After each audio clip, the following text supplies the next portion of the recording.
We're going to be having Louis Katz do his presentation here in just a minute or two. First, I'd like to ask, are there any new members that haven't been with us before?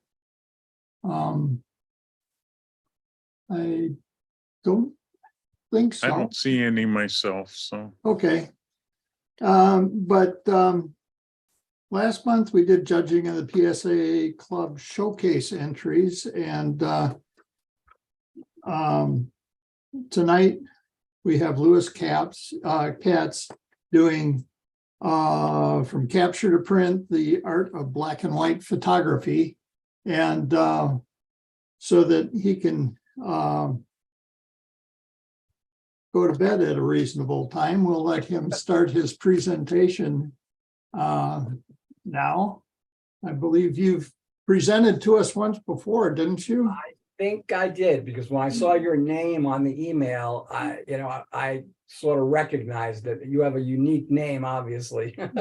So I think I have done one other presentation for you guys. Okay. Are you ready to take over? Sure. Okay. Okay. Well, thank you again for having me back. It's really nice. I like coming back to another, the same club that I've spoken to before. Yeah, we're going to be talking about black and white photography tonight, which is something that I've become more involved in over the last maybe 8 or 9 years. Of course, when I was a youngster, I had a camera in my hand at the age of 14 and a half, and I had my little dark room in the basement. And of course, all I was doing back then was black and white. I wouldn't even think about doing processing of color. So it's sort of a return to my roots in a way, although, I don't have any of the images that I created 50 years ago. I wish I did, because I did grow up in New York, and that's what I would photograph, was New York City. So the program tonight has a couple of different sections. Let's just do some house rules first. I like to hold questions until the end, and so we're not constantly being interrupted. But my suggestion would be, when you think of a question, type it into the chat room. And then when we're done, we can see if people did enter any questions, and I will address them at that time. And of course, people can at that time just ask whatever they want to anyway, when the presentation is done. But I find it's a good idea to remind people to do that, because sometimes you think of a question and then 5 minutes later it's gone, and you've forgotten what the question was. So when you think of something, just type it into the chat room. What else? At about halfway through my presentation, I need to take just a 5-minute break. I recently had some back surgery done, and it's not a good idea for me to sit for 2 hours or an hour and a half straight without taking a little break, just to stretch my legs and walk around a little bit. So I'll announce when we're going to take that little break, and it is only 4 or 5 minutes. I just need to get up and move a little bit, so my back doesn't stiffen up a little bit. I actually had it done about 10 days ago, and so it's actually doing amazingly well. Really, there are no any other house rules, so I'm going to share my screen now. Go right ahead. There we go. Get it to the right place. Oh, people should turn off their audio and turn off their cameras as well, so that we make sure that we have enough bandwidth to not run into a problem. It's normally not a problem, but it's just to be on the safe side. People should just mute themselves and turn their cameras off. And someone just needs to verify for me that you can see my Lightroom screen that has this title page on it. I can see it. Okay, so that means we're in business. And what I'm going to now do is minimize everybody so that I can't really see anybody, which is the only downside of Zoom presentations, because I'm used to teaching in front of people, and it's that you get immediate feedback then. Oh, I forgot to do something, Jeffrey. I will send it to you tomorrow, and you can distribute it to your members. I like to do a survey using SurveyMonkey after I do a presentation, because that's the way that I get feedback. Because there's, I'm not standing in front of you guys, so I don't get the immediate feedback of watching your reactions or your faces or whatever. So I will send to Jeffrey tomorrow. It's just a 5-question survey with a space for comments. And I really would appreciate it if you would just take a few minutes out of your day tomorrow or the next day and just shoot it back to, it doesn't come to me, it actually goes to SurveyMonkey. I won't know I'll know what club it's coming from, but I won't know who it's coming from. So it's totally anonymous. And it is the only way that I can really get feedback from doing these presentations. And I do take them rather seriously. I've changed things around based on suggestions that, people have made. And I should have done that today and sent it out to Jeffrey, but I will do it tomorrow morning at the latest, and he can then distribute it to you guys.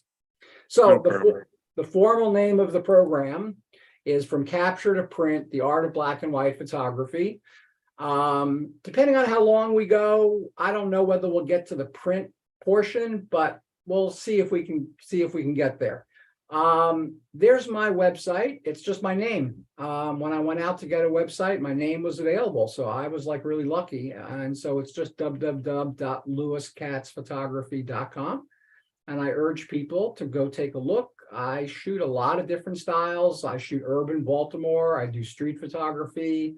I do landscapes. If I drive out into the country, I don't have any particular style or subject matter that really is what I concentrate on. And then underneath that, this is my photography email address. And what I mean by that is this is not the one that we use for all of our household bills and stuff. So the only thing I use this email address for is for photography related questions or offers for presentations or offers to be a speaker.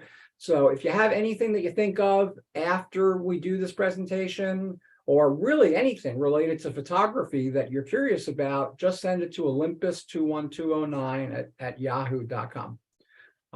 So that's the email address that I use for photography. And sometimes on the first slide, it sticks because it's been on the page for such a long time.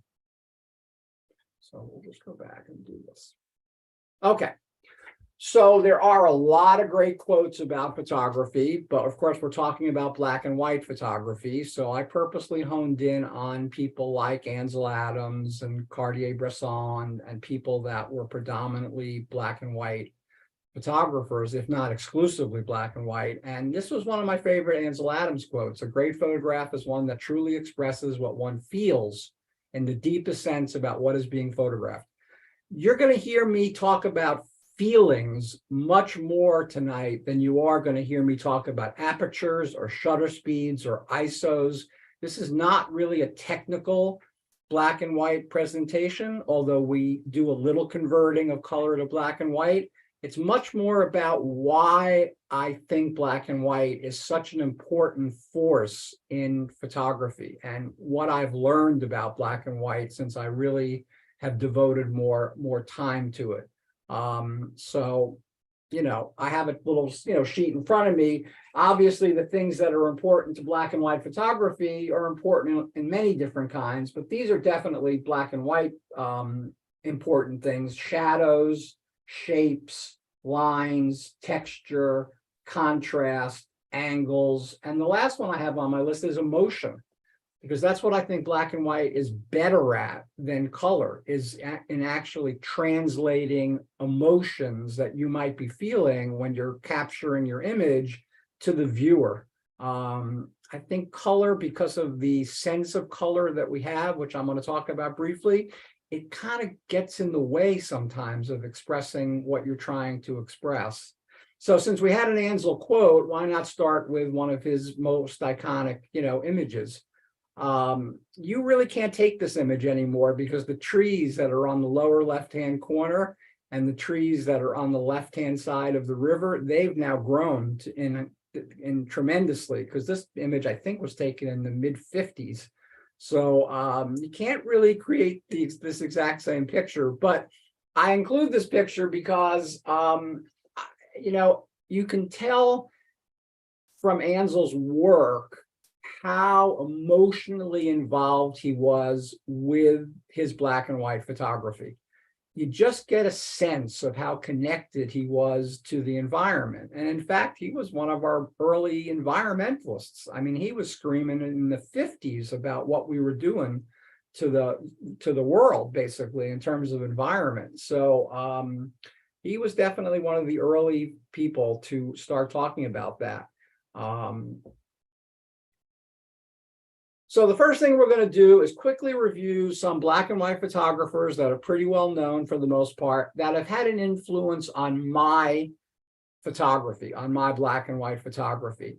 Now, this image is from a woman that nobody knew about until she passed away, and her auction and her negatives were sold at an auction, and two gentlemen bought all of her negatives. And I'm referring to someone that we probably all know by name now, and that's Vivian Mayer, who actually turned out to be an amazing black and white street photographer. And of course, when she was alive, she never showed her work to anybody, so nobody knew of her.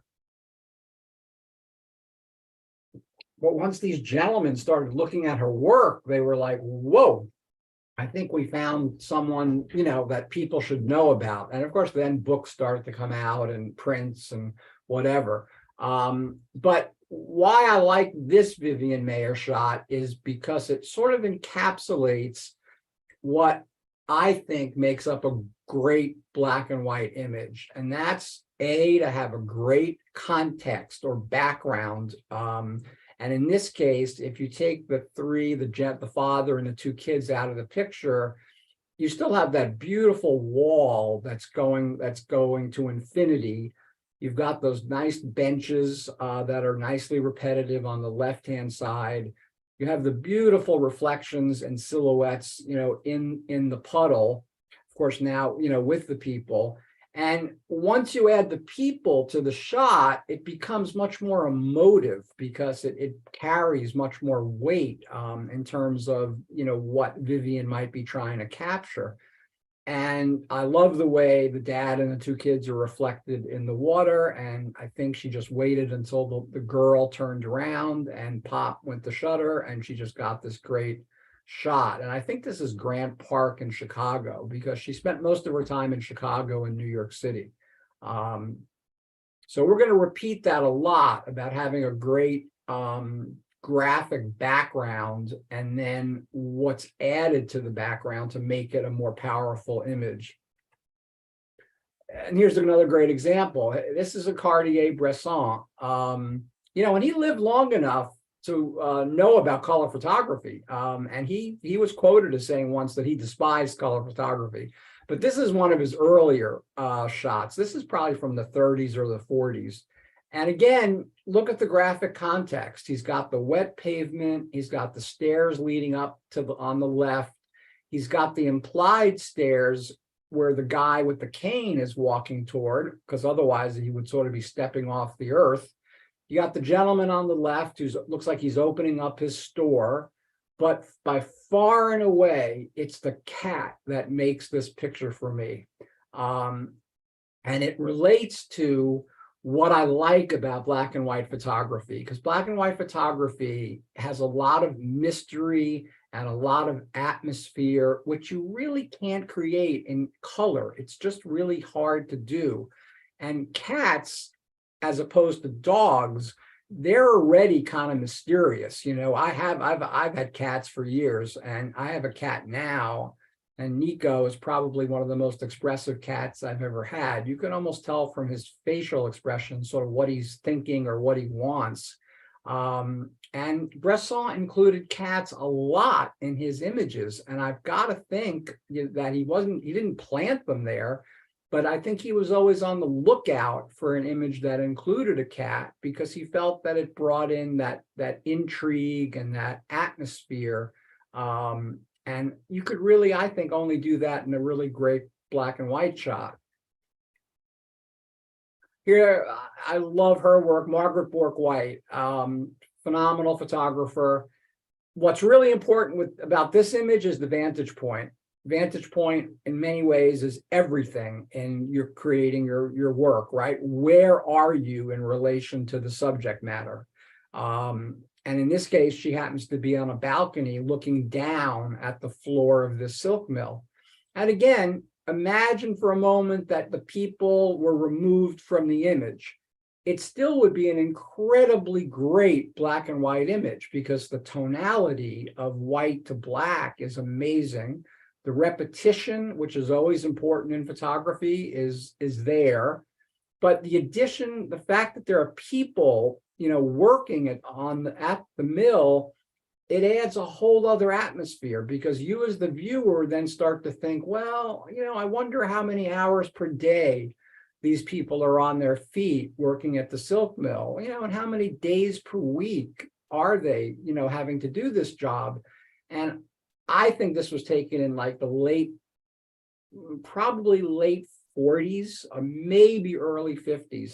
So basically, they were probably working between 10 and 12 hours a day, and they were probably working 6 days a week.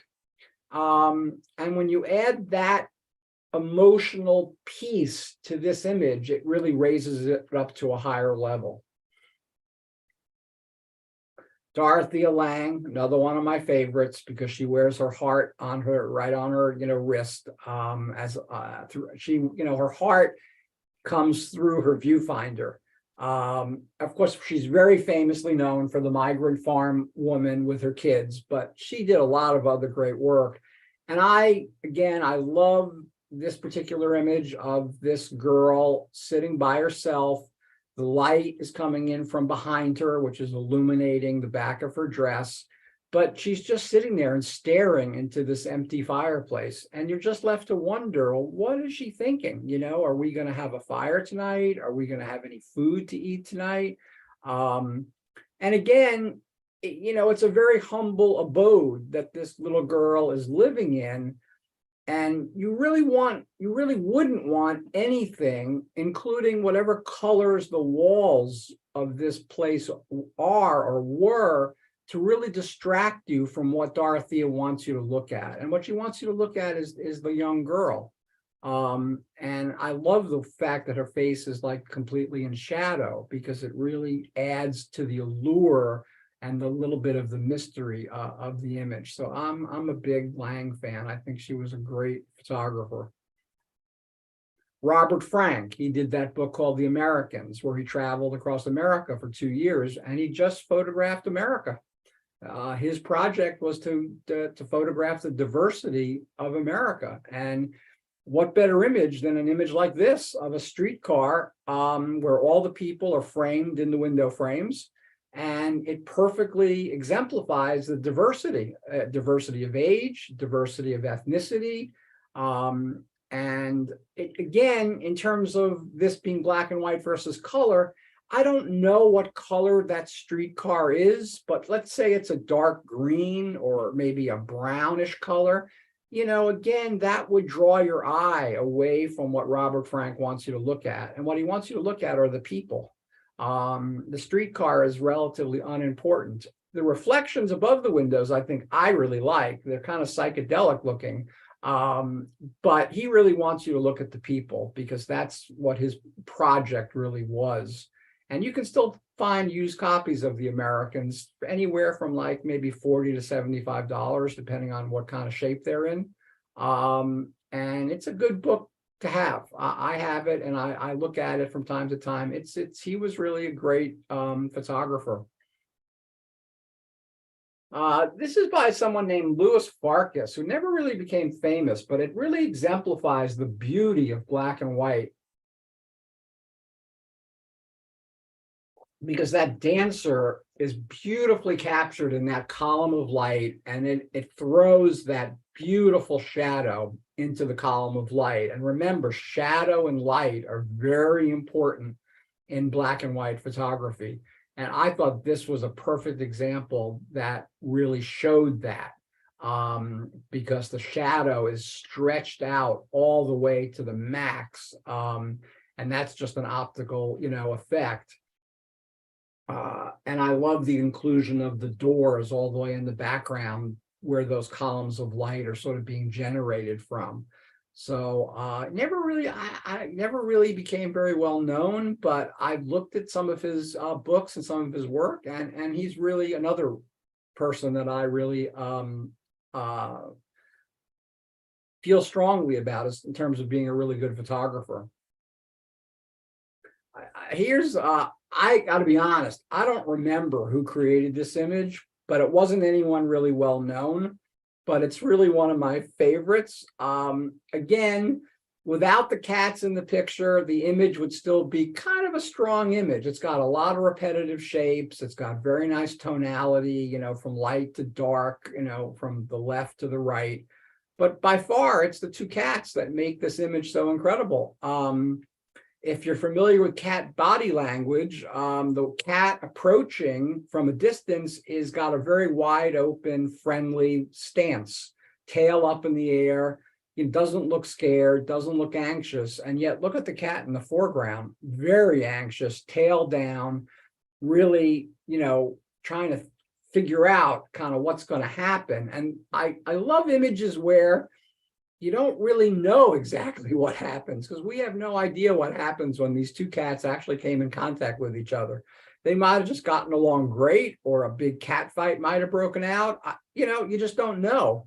And I really like images, whether they be color or black and white, to sort of ask questions that can't be easily answered, because that makes the viewer sort of think about, well, what's going on in this image? You know, what's going to happen in another couple of seconds in this image? And the fact that he didn't have any after shots, I don't really know what happened. You know, to me, it adds an air of mystery to certain photographs like this one. This is by a very famous Chinese photographer named Fan Ho. And again, what's really important, vantage point. He is looking straight down at the ground from a building or a tower or something, and he sees these beautiful columns of light and dark. And I'm not sure what kind of building is creating these, you know, beautiful columns of light. And I'm sure that when he first looked down to compose this image, it wasn't as perfectly set up as it is now, because look at now, you've got 7 people in 7 different columns of light doing completely different things with no relationship to each other. There's no communication between any of these people. They probably don't know each other. And I think this is where patience comes in, because sometimes you find that great graphic backdrop, but you have to wait until something happens. And my guess is that he spent a lot of time waiting until there was a person in each one of those columns of light. And that's when he fired his shutter. And he managed to capture, you know, this image so beautifully, because again, look at the shadows that the people are throwing off. And again, it wouldn't, you know, in color, it wouldn't carry the same value. It just, you know, whatever color that the ground is that they're walking on, it would really be distracting. And it really would take away from the power of just shadow and light, which is what he's really demonstrating here. So Fan Ho is his name. Now, I'd be remiss if I said that black and white movies have not influenced my photography, because I am a huge fan of people like Alfred Hitchcock and Orson Welles that managed to create masterpieces of film that were in black and white. And now, in the early days, that's all there was. And so the director may not have had a choice. But think of this for a second. You know, Hitchcock started shooting color in the early 50s, like Rear Window with Jimmy Stewart is in color, and that was made in 1954. But Psycho was made in 1960, and he shot it in black and white. So right there, you have an example of someone as well known and as great as Alfred Hitchcock actually thinking to himself, you know, I think this really needs to be in black and white. I think the color is going to draw away from, the suspense that I want to build, about this crazed, killer. And so right there, you see someone that made a formal decision to stick to black and white. And this is, of course, Cary Grant, sitting in a train car. This is from Strangers on a Train, I think, or Notorious. And, the light coming through the window again, the light and shadow. For Hitchcock fans, there's a great website called 1,000 Frames of Hitchcock, where someone or some group of people took the time to distill down every one of Hitchcock's films into 1,000 different still images. And the website is 1,000 Frames of Hitchcock. And if you go to that site, make sure you have a little time on your hands, because you're going to get hooked, because you're going to click on like your favorite Hitchcock movie, and then you're going to start becoming entranced with the way and how talented he was at making the scenes come out exactly the way that he wanted to. And so black and white film is, to me, is very impressive, on me. And I still like watching all the old film noirs and those kind of movies. And all those, for the most part, were filmed in black and white. Although color was available, they just felt that black and white would be more effective. And here's another Hitchcock shot. This is definitely from Strangers on a Train. And you absolutely know from looking at this image that Hitchcock said to the cinematographer, I want you to get low down. I want to get the whole sweep of the rail tracks. I want to get the trains. I want to get the station. And if you shoot this from eye level, you're not going to get that same kind of image. It's going to look completely different. So again, vantage point, you need to get, in this case, I think he told the cinematographer, get really low to get the angle that I'm looking for. This is, again, another one of my favorite single frame shots. I mean, I've got hundreds of them that I just adore. Okay, so that's the quick review of photographers that have influenced me. So what's this chart all about? Well, this chart is all about the fact that even though we weren't taught by our parents or by teachers what emotions are associated with what colors, we just innately made those connections. I'd have to do much more research on a level that I probably couldn't comprehend as to why this is true. But it absolutely is true. I mean, green, we definitely associate with life and growth and environment. Red is danger. Pink is romance. Look, yellow is, the things that are listed there. And what I really liked about this chart is it included black, gray, and white. And they each carry their own emotional impacts: black, sophistication, power, mystery. So there's your mystery. And it ends with evil and death. And then gray is stability and authority and maturity. And white is freshness and purity and all the other things listed. And just think about that picture for a second of Cary Grant, sitting in the train in his gray suit. I mean, he kind of embodies a lot of those, characters. And a good example of that would be if I gave you a project, and the project was to create 5 melancholy images. So they had to be on the sad side, but they all have to be yellow. You would really have a hard time doing that, because the yellow would be so opposite of what you were trying to create. And that's kind of what I mean by these colors carrying emotions. And in some cases, these emotions that the colors actually carry, they get in the way of what you're trying to say in your photograph. As I said, it's hard to think of a sad image that's yellow.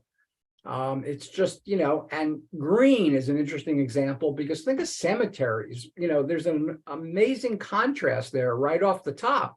Cemeteries is where we bury our dead, and yet their cemeteries are full of grass. So there's a contrast there between, the fact that green represents life and growth and all the things that are listed there. And yet, cemeteries is where we bury the folks that have passed on. So right away, there's sort of an intrinsic contrast there. But so this is why color plays such a large role in our photography, whether it's the elimination of it or whether it's the inclusion of it, because it brings in certain emotive qualities. So, and you can find this chart online, just by Google searching emotions and color, and you'll get 100 different charts and articles too about this whole topic, which is really an interesting, topic. All right, so what we're going to do now is we're going to look at some images that I always shoot in color. I never shoot in black and white. I convert to black and white using, either Lightroom or sometimes Nik. Actually, you can't convert in Nik, but, I convert in Lightroom and sometimes I bring them into Nik. So I'm going to show you some color images that I then decided for a number of different reasons why that they should become black and white. And this is the Amtrak station in Baltimore called Penn Station. And, I find that places that have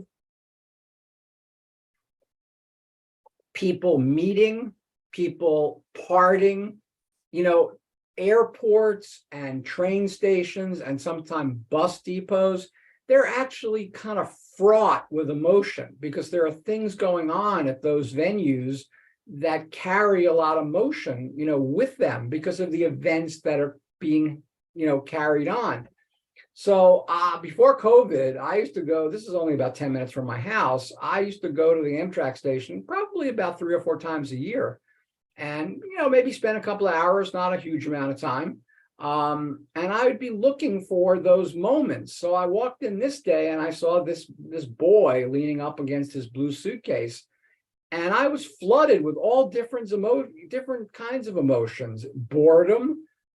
He could be sleeping. He could be, taking a nap. He could be waiting for someone to pick him up. He could be waiting for his train to come in. So I really liked the overall feeling, of the image. But again, the colors, whether they just be distracting or whether they carry certain emotive qualities, this one became this. And it really draws your attention much more to the boy now than it does the rest of the floor and the station. I still wanted to keep in that gorgeous window and the reflections. Again, shadows and light, black and white, really important. I wanted to keep the doors in because the doors represent what's going to happen. He's either going to go through those doors to catch a train or he's going to be met by someone coming through those doors, and he's just waiting for them. So we have a place in Baltimore called the Peabody Library, which has this amazing spiral staircase. And in the early days, there was no elevator. So you had to get from the top to the bottom, you had to just walk down all these, 4 flights of circular stairs. Well, of course, probably in the 50s, they put an elevator in. And once they put an elevator in, people rarely came down or went up the stairs. They just used the elevator. So I was always hoping that one day when I was there, that I'd actually catch someone coming down the stairs. And on this particular day, as I was just really getting set up and deciding whether I wanted to use my tripod or not, I actually heard footsteps coming down the stairs. And I said, oh, maybe this is my moment. And then I had a hope that whoever was coming down the stairs would be close enough to the railing so that I can include them in the image. And sure enough, it was this young girl coming down the staircase, and she was close enough to the railing so that I could include her. I purposely set my shutter speed to be a little lower. I think I shot this at like 1/30th or 1/40th because I didn't want to freeze her action. I wanted her to be slightly in action, and I wanted to be able to show that. But the problem with this image is the overriding strength of that green wrought iron structure. it takes over the image, whether it's due to the color or whether it's due to the weight of the color or the emotion of the color. It kind of draws your eye away from what I want you to really focus on, which is her and of course the staircase. And so really this one was simple. This one I just converted, you know, to black and white, and I played with toning down the green a little bit. And, you know, I think I remember titling this like In the Vortex, because that's how I felt as I looked up and saw her. You know, she was like caught in a vacuum. And again, just by removing that really powerful and strong dark green color, it really opened up this image to a much better interpretation by the viewer. And that's what you're always looking for, is what's going to give the viewer the best perception, you know, of what I felt and how I'm going to transmit that to the viewer. You know, and here I am at another time when I was at the Amtrak station, another visit. And of course, I saw this gentleman, and he's taking a nap on the bench. And the questions are, of course, is he homeless? Is he, did he just come in from the street to use the facility? Does he work for the, you know, like as a cleaner for the rail station? You know, really don't know. And I noticed that he was casting a really nice reflection on the sideboards that he's leaning against. But I really, really didn't like that greenish color in the background under the Amtrak police sign. It really doesn't work with the rest of the image at all. I mean, it's in total contrast to the way the rest of the image looks. And I love, the reason why I keep going back to the Amtrak is not only the emotional things, but the architectural values of the inside of the building are really incredible. Like in this case, those two sconces on the wall, and those are all marble walls. This station was probably made in the 1930s. So again, by converting it to black and white, I've immediately really simplified the image for the viewer. I removed that green cast in the background. And now the lines on the bench are all sort of leading lines that lead you right to him, you know, taking his nap. And I was able to boost up those reflections a little bit. So you can clearly now see a nice reflection on the side. And it's, you know, it's got that, I think it's got a little bit of that air of mystery, and it's got that aura where you just really don't know 100% what's going on and what, you know, what this gentleman is all about. And I think you can tell already, I am the kind of photographer where I don't mind taking an image, you know, of this gentleman taking a nap on the bench. You know, it's not that I don't value people's privacy, but this is a public space. This is a, you know, an Amtrak station. So I'm not, you know, that doesn't bother me in the least in terms of actually taking the image. So this is an interesting story. And I wasn't into abstract photography at all. I've gotten more into it now, and I actually have a presentation that I do give now on abstract photography. But I was at the Museum of Modern Art in New York, not when I was living there, but many years, you know, later, like 10 years ago. And I was walking from one gallery to the next gallery, and I turned to the left and I saw this. And it was the first time in my photographic life that instead of seeing these purely literally, like, oh, there's two water fountains, maybe I should have a drink, I turned around and I saw these and I said, wow, look at how cool this looks. It looks like figures that are wearing these dark skirts, and that energy field that's coming out of the basin, of course, which is just light being reflected from the basins. But that's not what I first really saw. I really remember interpreting this more as an abstract scene right from the get-go than a literal scene. And that's the whole key to abstract photography, is gaining the ability to see things in a non-literal way.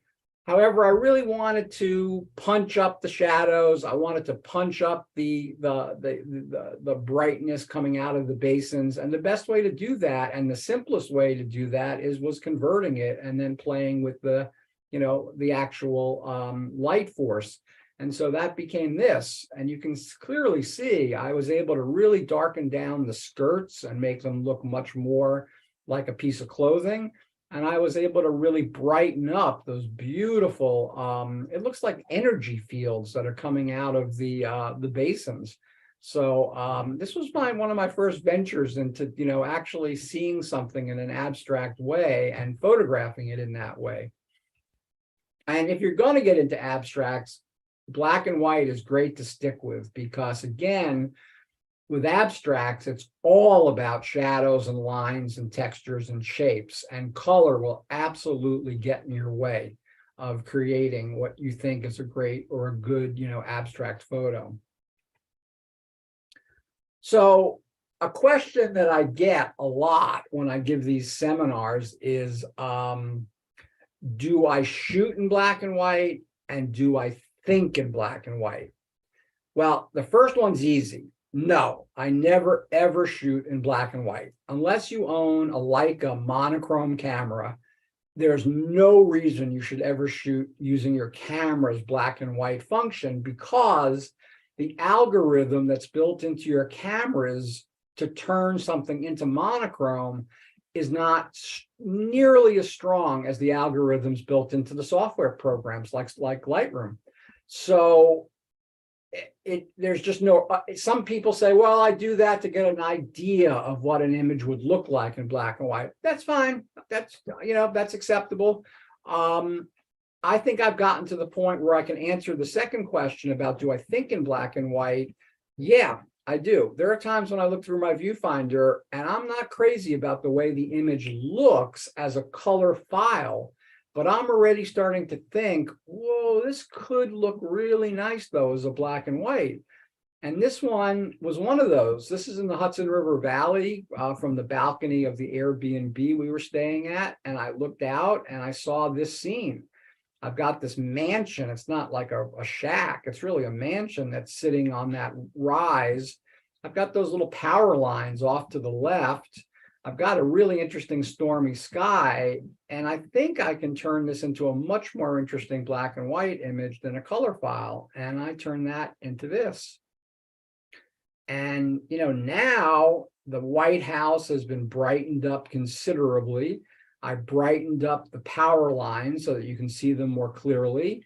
I brought out some details in the trees that were in the foreground. And of course, I played with the sky and I made it a much stormier looking sky than it actually was. And that's artistic license, that's my right to do that. And I think in the end, this image is far more interesting and far more powerful than that color file was, which I thought was kind of blah. It just didn't really have any contrast or any interest in it. So, I am a firm believer in always shooting in color and converting into black and white at some point in your digital laboratory, so to speak. So my wife and I are up in Maine, and we're on a schooner trip, like a tourist schooner trip. And this was the captain. This was Captain Jack. And there were a lot of boats out that day. I forget what bay we were on. And the first half hour, it was like going to be an hour and a half cruise. First half hour, I spent trying to take pictures of other boats that were moving from a moving boat. Well, that's kind of challenging, especially one that's rocking a little bit, because the sea was a little, had a little rock to it. And I wasn't really happy with the results I was getting. In fact, I either froze the action completely, which is not what I wanted to do. And the other thing I started to do is I started to pan the boats, the other boats, and to actually make them look like they were more moving faster than they were. The problem is that it was hard to keep my feet steady while I was panning. And, when you're panning something, you really got to keep it straight, the line, whether it's vertical or horizontal. And I just wasn't having much luck. And then I turned around and looked at the captain. I went, why am I wasting time with these boats? Look at this guy. He's a great environmental portrait just waiting to be taken. So again, I like the color file. It brings out a lot of interest in him. You know, his face, his glass, the reflections in the glasses, the beard. I love the fact that he's holding on to the rope because that sort of makes it more of an environmental image. But again, I thought by creating a black and white file out of this, I could make Captain Jack a lot more interesting figure. And so that became this. And again, using artistic license, I was able to make the sky a lot stormier looking than it looks like in the color version. And yet I kept in all the other nice highlights, you know, the way the sun is hitting his hat, all the details on his face, the texture of his beard. And again, he's still holding on, you know, to that rope, which to me, you know, makes this picture recognizable, even though I've already said I like pictures where you're not sure what the person might be doing. In this case, I wanted people to know that he was, you know, captaining this this schooner. And now that Lightroom has gotten a lot better, because I'm really not much of a Photoshop user, I can more successfully clone out this brighter object here, but I don't even remember what it is. But I couldn't crop it out because it would end up cropping too much of the image. So, but now I could probably go in and clone it out and replace it with sky, and it would probably work pretty well. So again, I said already that I'm from New York City. Left when I was 17 and a half to go to college, never lived there again full time. I lived there over the summers, you know, to work and make some money. But my wife and I are both big Art Deco fans, just in general. We like Art Deco things. And the most famous Art Deco building, I think, in the world is the Chrysler Building. And I was never able to get a successful shot of the Chrysler Building because when you're shooting from the ground level, a very tall building, it never comes out right. It keystones, it looks like it's leaning backwards. It's just, you got to try and get more on eye level with what you're trying to shoot, especially if it's a piece of architecture. And so on a visit to New York, we started looking into some rooftop bars, and we found one that was only about 4 or 5 blocks away from where the Chrysler Building was. And I said, you know, maybe there's a shot that I can get from the rooftop bar. So out we go, hop in a taxi. It was on Madison Avenue and 30-something street. So I knew it was in the, you know, realm of the Chrysler Building. So we go up to the rooftop bar, and it's kind of interesting. It's March, so it's kind of cool out still. So they had these like little plastic yurts set up on the rooftop, and you could go into them, and they had heaters in them, and they, you know, they would come around and offer you a drink, and it was really kind of cool. But then I started concentrating on the view of the Chrysler Building. This top of the roof gave me an interesting view of the Chrysler Building. Now, these rooftop bars have very tall security fences because they don't want people getting drunk and basically falling off the building. And so the first big challenge was, can I set my tripod up in a way that I can get it over that security fence? And there were benches all around this rooftop bar. And then there were these wooden boxes that were serving as tables where you could put your drink down. And I thought to myself, you know, if I put my tripod on one of those boxes and then raise my center pole to its absolute height, I probably could clear the security fence. And then the question was, yeah, but how am I going to control the camera? Because it's going to be so much above, you know, me, and I'm not going to be able to reach it without taking a huge, you know, risk. And then I remember, because this is when I was shooting my Olympus, I think I had just gotten my Olympus mirrorless, that Olympus had an app that I had loaded on my phone that connected to the camera. And so that allowed me to electronically make adjustments using the app on my phone, including firing the image. And so I was able to change things like aperture and shutter speed and ISO and all the basic functions. I was able to just change them from my phone, which was really pretty cool. And I was able to then able to fire the picture without a, a 3 foot or 6 foot long cable release. So this was the first image that I got, and I was pretty pleased with it because although it's a little tight on the left-hand side with that building, it's clear enough that it is the Chrysler building. However, look at all the colors in those other two buildings. The one on the left has actually been constructed and is open. The one on the right is still under construction. And, I felt those colors, those reds up in the top corner, the blue colors in the top left corner, the yellow of the illuminated windows, they were all distracting what I wanted the viewer to look at. And what I wanted the viewer to see was first and foremost the Chrysler building, and then the other things could be added interest. And so basically that became this.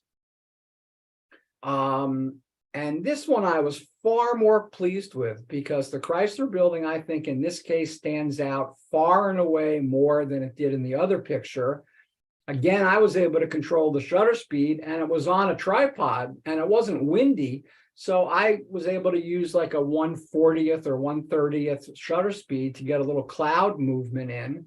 And once you've looked at the Chrysler building, you then start paying attention to what's going on in the other two buildings, especially the one on the right that's still under construction, because you can see clearly all the floors and the building hasn't been enclosed yet. And you can see that gantry running up the right-hand side. So I thought this was a good, mixture of interesting elements, plus I was able to make the Chrysler building sort of front and center. Would I still like to go back and work on, maybe creating better images of the Chrysler building? Sure. We can go explore more rooftop bars that are in the area and see if we can find one that has a better, a better vantage point. Because remember, vantage point is what it's all about. Where are you in relation to the subject matter?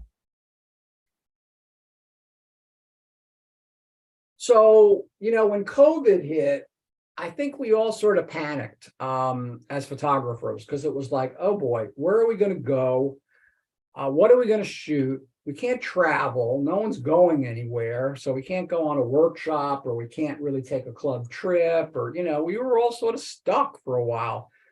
So within a couple of days, though, I said to myself, Louis, I haven't done any macro work in ages. And I used to do a lot of macro work. And I said, you know what, no matter what, I can set up a little home studio and go out to a grocery store and buy some flowers and actually create some macros, in my house. And that's kind of what I did. And this is one of my favorite flowers. It's a calla lily. And I think calla lilies are elegant and sophisticated. The most elegant and most sophisticated of the flowers. I really I'm in love with calla lilies. We even grow some in our garden. They're purple though, so they're kind of hard to photograph. So this was one of the first shots that I created. And, I'm focusing sort of right on this field right here, because this part of the image is in focus, this part of the image is in focus, and then the rest of it sort of falls off, which I kind of liked. However, again, the green, it was not translating to an elegant, sophisticated flower. It just was taking my mind in other places because of the nature of the color. And so then I started to think, well, I wonder how these would look as black and whites. And bingo, as soon as I did that, I said, there's that elegance and sophistication that I really think this flower has. And so I started shooting a couple of, and what's in the background that's black is my TV screen that's just off. And we have a big bay window above in our living room. So light comes in the afternoons that goes over the TV set and hits an area in the living room. So I basically set up a couple of snack tables and a chair or two and basically built a little like home studio. So first I was trying to get these kind of shots, which is to try and get as much in focus as possible. I wasn't really firm on focus stacking yet at that time. So these are just using aperture, to play with them. And then I started thinking, I started thinking back to those water fountains and creating abstracts. And I said, you know what? I think these would look even better if I really abstracted them. And so that those became something that looked like this. And in this case, the background was hand painted using my adjustment brushes in Lightroom. I just put a certain amount of, exposure on the brush, and it basically just painted around this calla lily. And what I love about these as abstracts is that I love the way the back of the flower sort of melds right into the background. It just sort of melts right into, the background that I've created. And so once I did this one, I said, wow, I think these are much cooler looking as abstracts. I don't think I have any others, but I might. Yeah, here's another one. This was less successful, but I'm focusing right in here. I'm using a really low aperture, and that's what's causing this beautiful radiance on the edge of the flower. Again, it looks like that force field kind of thing, like the water fountains.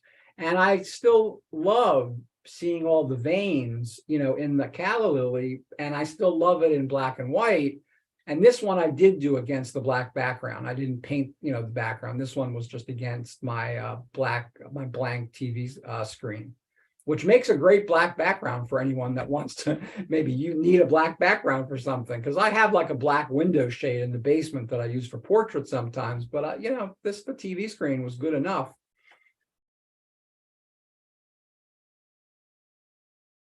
Other shots that I made at that same time during COVID, I seem to be concentrating on like decay. It kind of came from the times we were living through, but it also came from an interesting place. A good friend of mine that's a member of the club, his name is Arthur.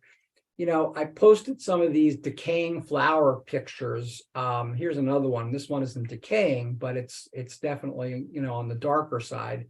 I posted these two to Facebook, and my friend Arthur contacted me and he said, Louis, you never shoot dark images. I mean, it's just not your thing.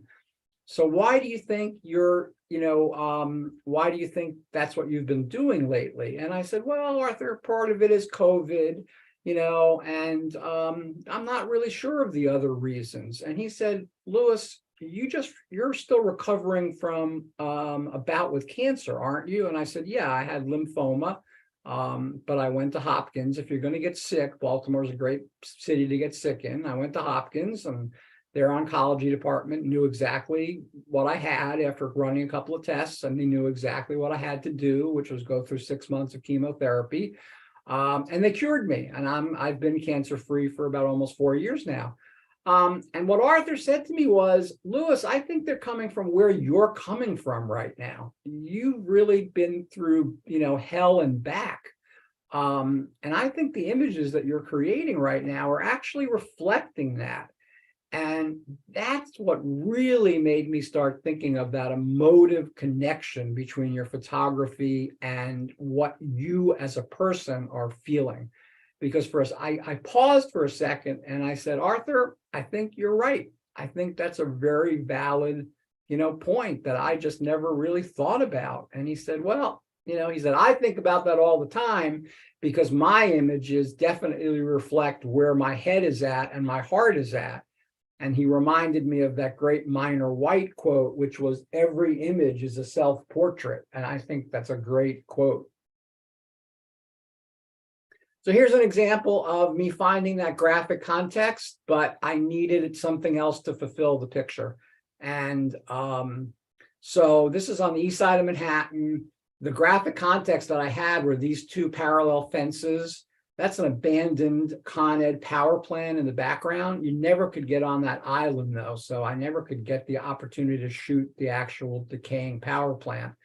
And I had these nice trees coming in on the right, and I liked the light posts, but it was a graphic context without a subject matter.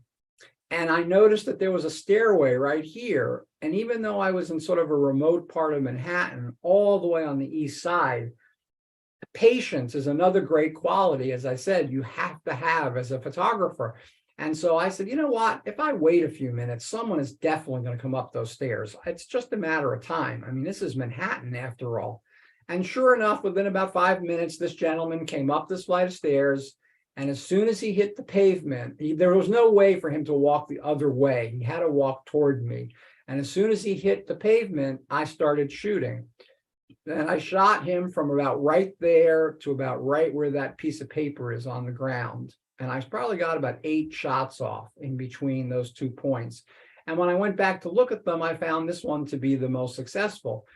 And of course, I got lucky, right? He's all dressed in black, which perfectly fits in with the motif of the picture. Imagine if that had been a woman that had come up those stairs and was wearing an all white dress, with a big straw floppy hat. It wouldn't work. It wouldn't fit, with the rest of the image. But I got lucky. I got this guy, and of course it was Manhattan, so I wasn't worried at all about him being peed off about me taking his picture. And sure enough, he just walked right by me.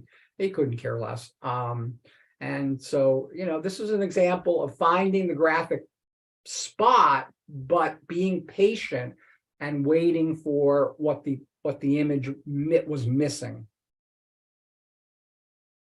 Here I'm back at the Amtrak station again, but on this particular day, I went with a project in mind. And I think that's a really good idea for photographers to do. The project that I had in mind the day that I went on this day was shadows and silhouettes. That's really all I wanted to shoot. And so this beautiful column of light was coming through this door up here. There are windows that you can't see. And it's throwing out this gorgeous column of light. And I was sitting on a bench a little further back from right here. And I was just randomly shooting the people that were crossing, the column of light. And most of them were not successful. But sure enough, with enough patience, I finally got one that I really thought worked, because I got that Bresson, moment where she's lifting her foot in the air. Her boot is being reflected gorgeously in the column of light. She's pulling a suitcase. There's sort of an air of mystery about this. She's probably just going on a business trip somewhere.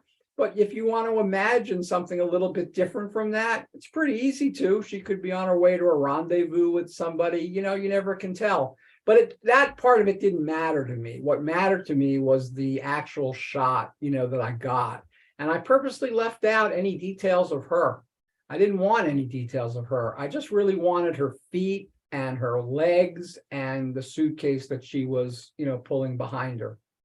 So it's good to have a project sometimes when you go out shooting. I know when I go out with my buddies and we just are driving around and shooting, I don't get my best work that way. I mean, we have a good time and we always go out for lunch and we have fun, but I generally do my best work when I'm by myself, because I'm constantly thinking, well, what do I want to look for today? What project do I want to give myself today? And I think it's a good way to learn more about yourself and what you want sort of out of your photography.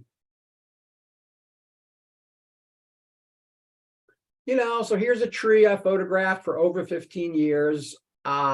He's sort of a buddy of mine. I talk about making an emotional connection. Well, I'm sort of emotionally connected to this tree. And I can't explain to you why I like this particular solo tree so much, but I do. I just like the way the branches are splayed. On this day, I got a nice, really stormy background to the shot, and that's like a plowed under cornfield in front. And it just, I must have 500 or 600 images of this one tree. And again, one day I'll go back and it'll be gone. It'll either have blown down in a storm, or the farmer will sell the land to a developer and it'll be townhomes. But in any case, photography is fleeting. So I could go back to visit this tree tomorrow and it could be gone. But I certainly have enough images of it to document its, its lifespan in a way. Graphic images are great for black and white. I mentioned before that before I moved to Baltimore, formerly, I lived about 40 minutes north of Baltimore in the country.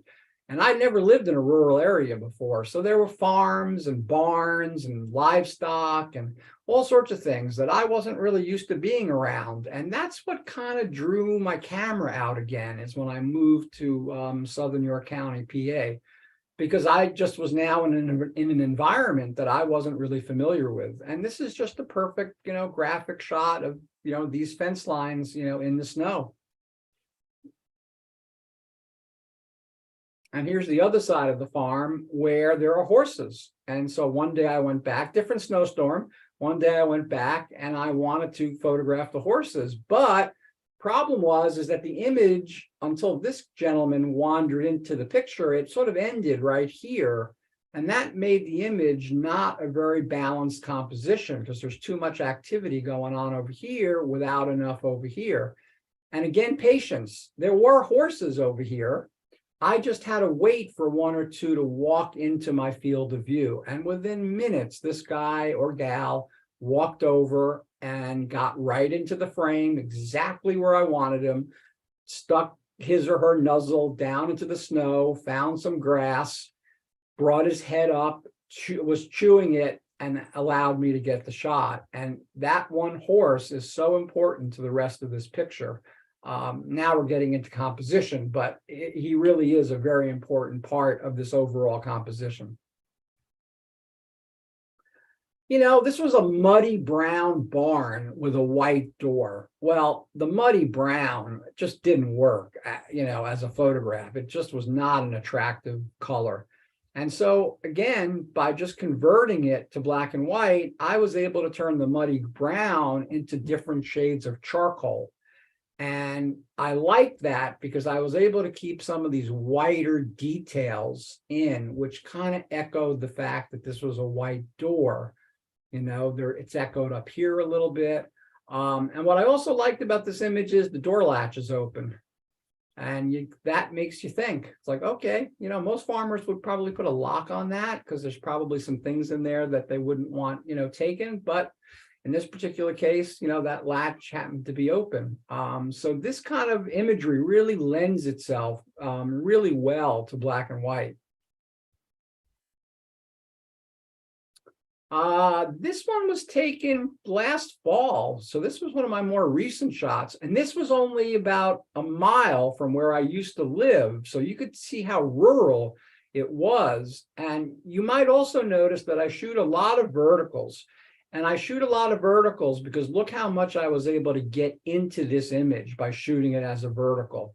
From the field in front with the snow to the first row of trees, to the house that's on the right, to the second field of snow in the background, to that row of trees in the background, and then that really nice stormy sky.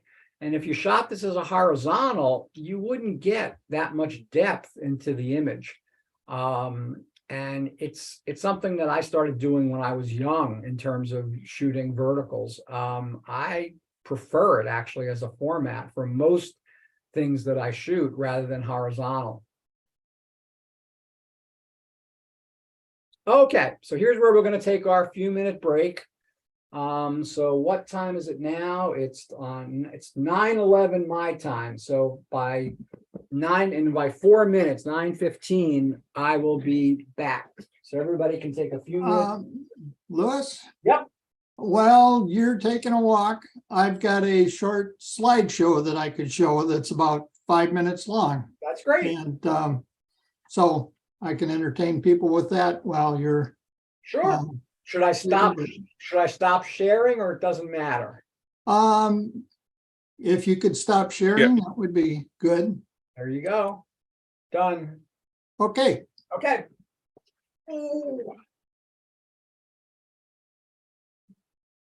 All right. Well, I've got the slideshow for the textures that I figured we could fit in here. So let me share sound, optimize video.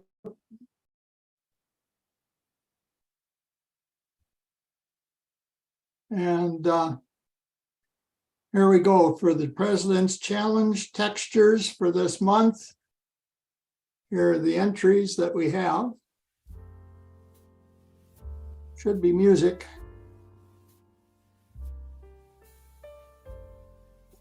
I hear something. It's Okay. quiet, but Yeah.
Okay, thanks everybody for the entries.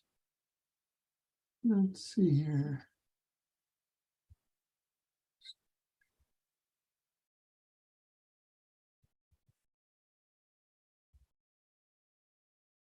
So I thought that textures was kind of appropriate for what Lewis is talking about. And it was talking about trying to do projects So, Yep. Yeah.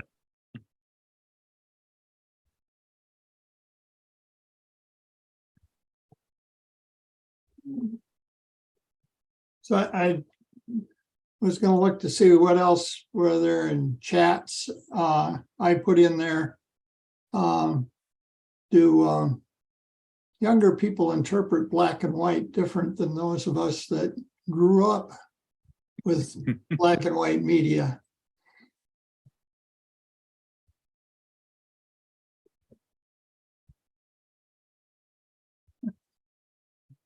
Has anybody found that to be the case?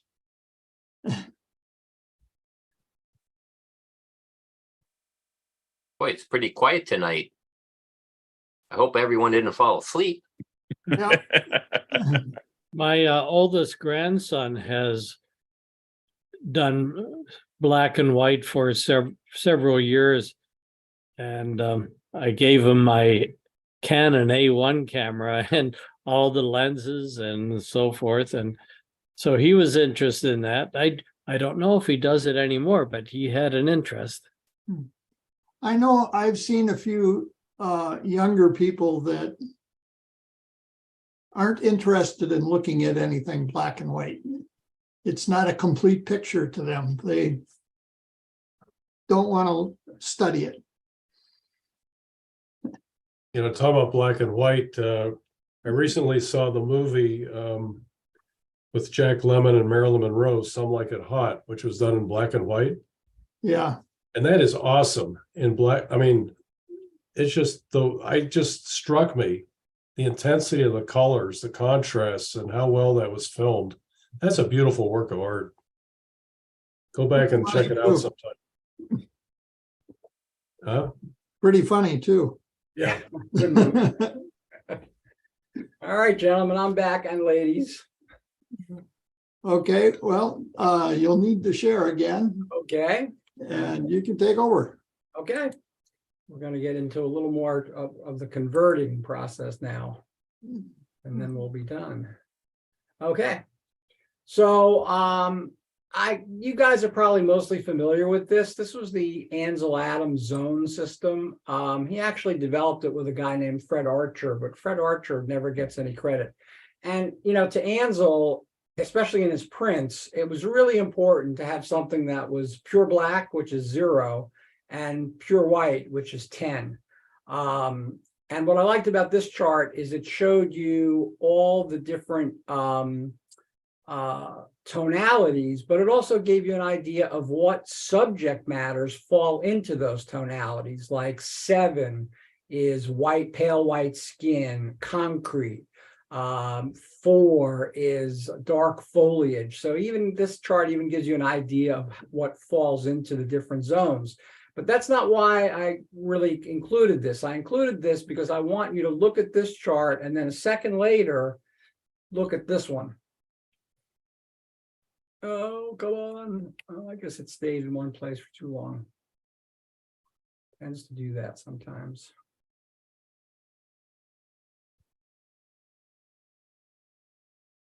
Look at this chart in comparison to that Ansel Adams chart. Now, this chart gives you an idea of the luminosity value in grayscale of different colors. And I found this to be pretty eye-opening because, you know, I would have guessed that yellow, which is the second from the left, would have had a brighter tonality value than that violet on the far right. And notice that the blue has the darkest tonality value in almost, it's not quite black, but it's pretty close. So why I show this is because if you're thinking about starting to create more black and white work, you can really get fooled sometimes. Like, you know, I got to bring my other panel up here.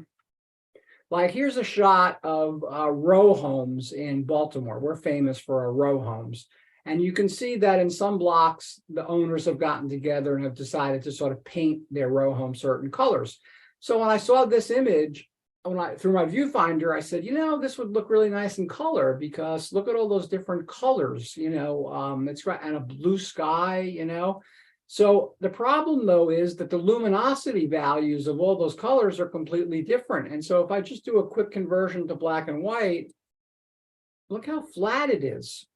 Now I can punch up all of those different colors to make it more contrasty, but was not the point right now. The point is just to demonstrate that just because you've got something colorful in front of you, a scene, a flower, whatever it might be, it may not, convert to a good black and white. I've got one other example of this that's even more dramatic.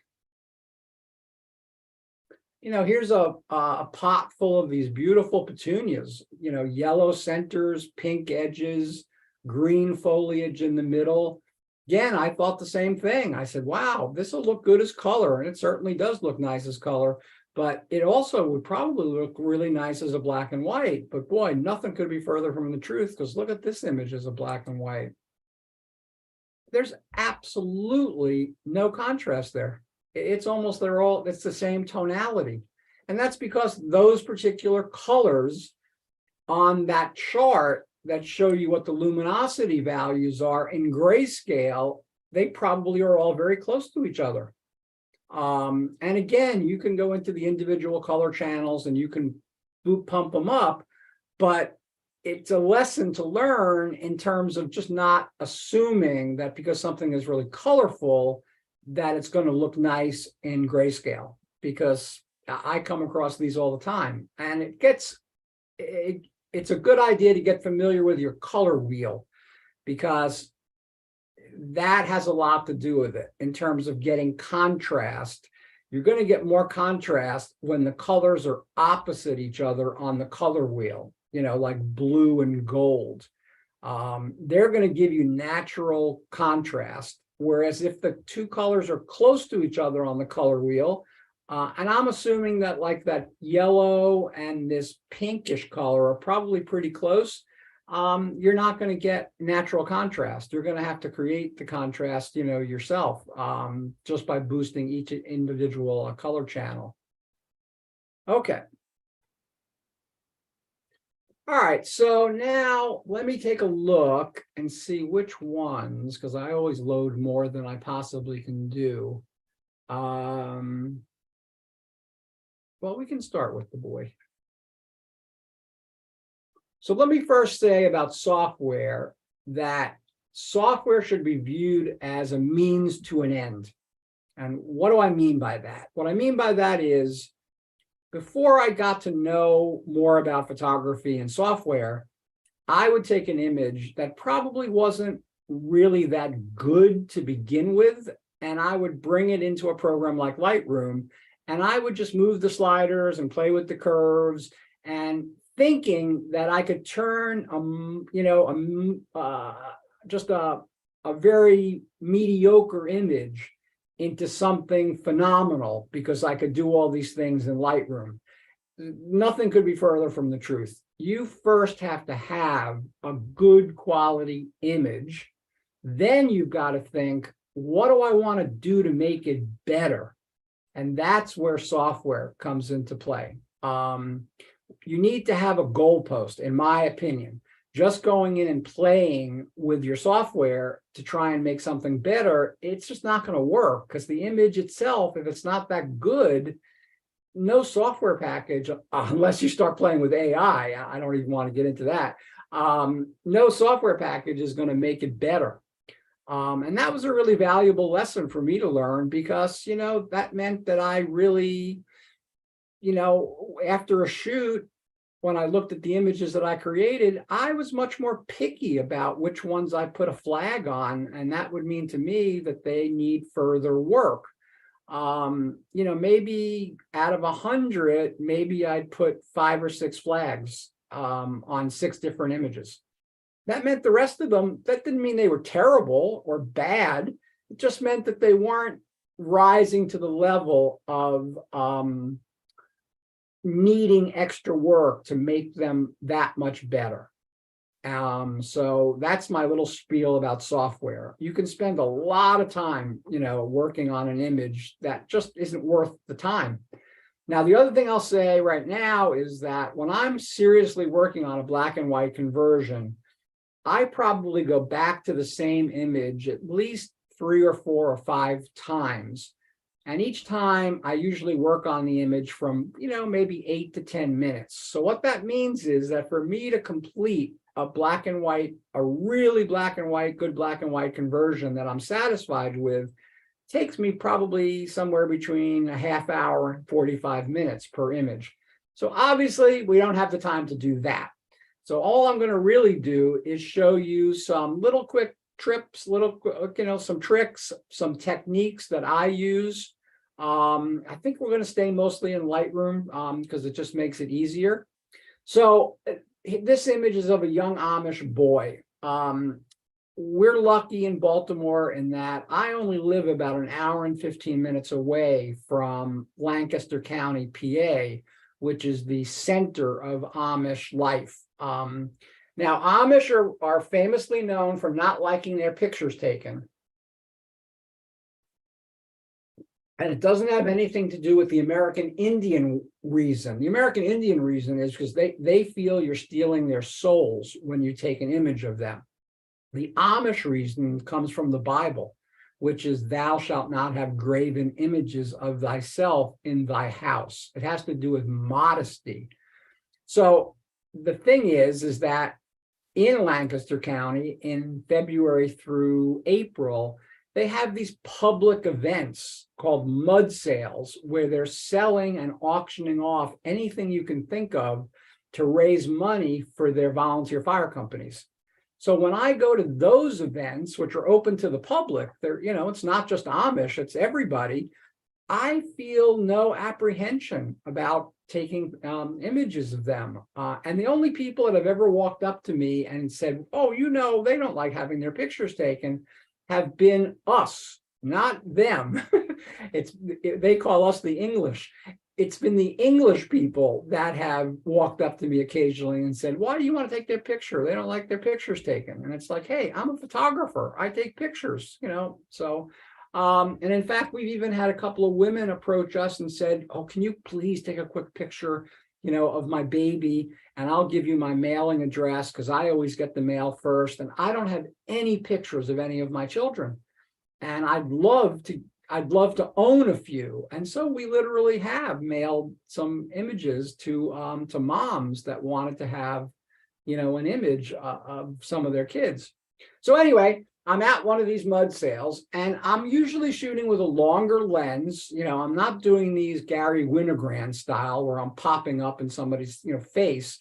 I'm usually shooting these with like 100 to 130 or so. And what I like to try and do is make eye contact with the person that I'm photographing, because without that eye contact, you kind of don't get that connection made. And with eye contact, like in this case, he's looking right at me. You really get that strong eye contact. So I really like this image, but it needed lots of work. So what's my goalposts? Well, first of all, I'm not crazy about this piece of straw hanging down, covering part of his face. The background needs to be darkened down because it's a little, you can see the sun hitting the bright black portions over here. So that's and his face is a little bit in shadow. So I need to bring the shadows out. So of course, Lightroom's new tools, which they put in October, you open up your toolbox. Oh, actually, for the first thing I'm going to do though, is take this piece of straw out. And so I'm going to go to my Band-Aid, which is my healing and cloning tool, and I'm going to click on Object. And I'm basically going to draw as best as I can a line that covers that point. And now that piece of straw is gone. So that's how simple the start was, just to get rid of that piece of straw. Now, in terms of his face, it's better in this case for me to work on the background a little more because his face is going to have a relationship to the dark colors that are around him. So in this case, there are so many ways of doing the same thing in Lightroom, but I'm a big brush guy. So, and I think it lends itself to what I want to do. So I'm going to open up my little toolbox here, which is that circle, and I'm going to open up a brush. And I'm going to take the exposure down. And I'm going to take the blacks and make them darker. I'm going to take the shadows down. And I'm going to certainly take the highlights. I'm going to really just try and darken out that background. And then, go away. Then I can basically just start painting.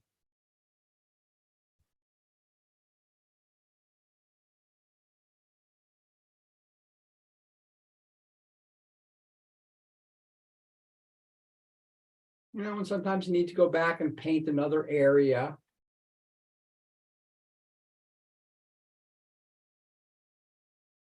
Like I really don't like that little patch of blue there. I'd probably do something about that. So I can see this area is still a little too bright. So you just go over and do it again. And then I can turn my brush off. So right away, the relationship between this young boy's face, you know, and his hat has changed because I've changed the surrounding background. Now, the other beautiful thing about black and white is that it's timeless, and the Amish are timeless, right? So they go well together. And I think the reason why black and white is timeless is because that's all we had for a while. So the early photography was usually, you know, monochrome in some respect, either sepia toned or just black and white. So I think that lends part of it to it. I think when I'm looking at images like this image has a timeless quality already because of the subject matter. And so when I want to work on his face, I think what I'm going to do is use a radial filter. So I open up Create New Mask, and I click on Radial Gradient. And I basically create one.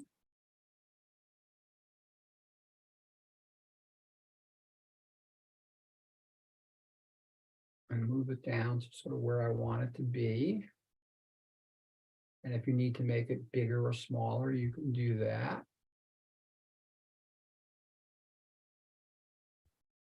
Now I need to draw this guy down. There we go. And so now whatever changes you're going to make, they're only going to happen within the radial gradient, unless you click invert. If you click invert, then only the background is going to be affected, not what's in the radial gradient. So I normally turn the mask off because I find it kind of annoying. So I'm going to just click that off. And now I can do what I want to do. I want to bring the shadows out.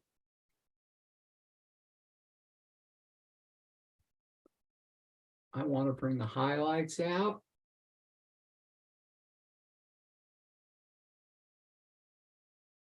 I want to add a little overall texture.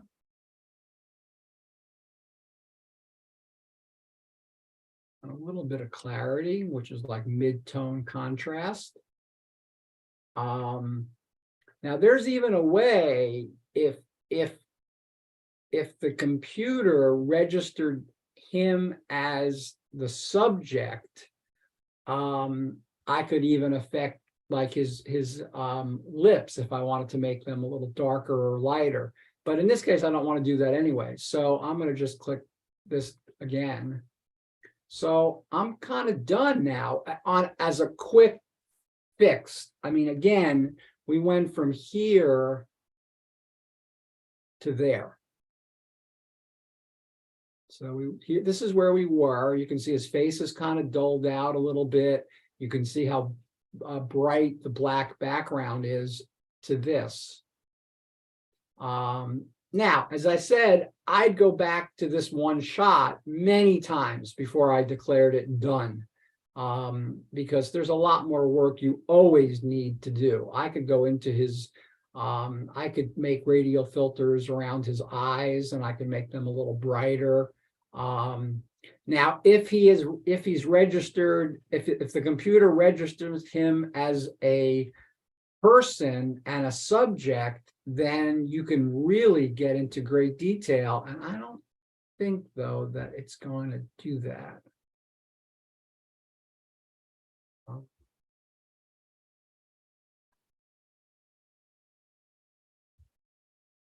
Yeah, it's not, it's because he's so prominent. Is that okay?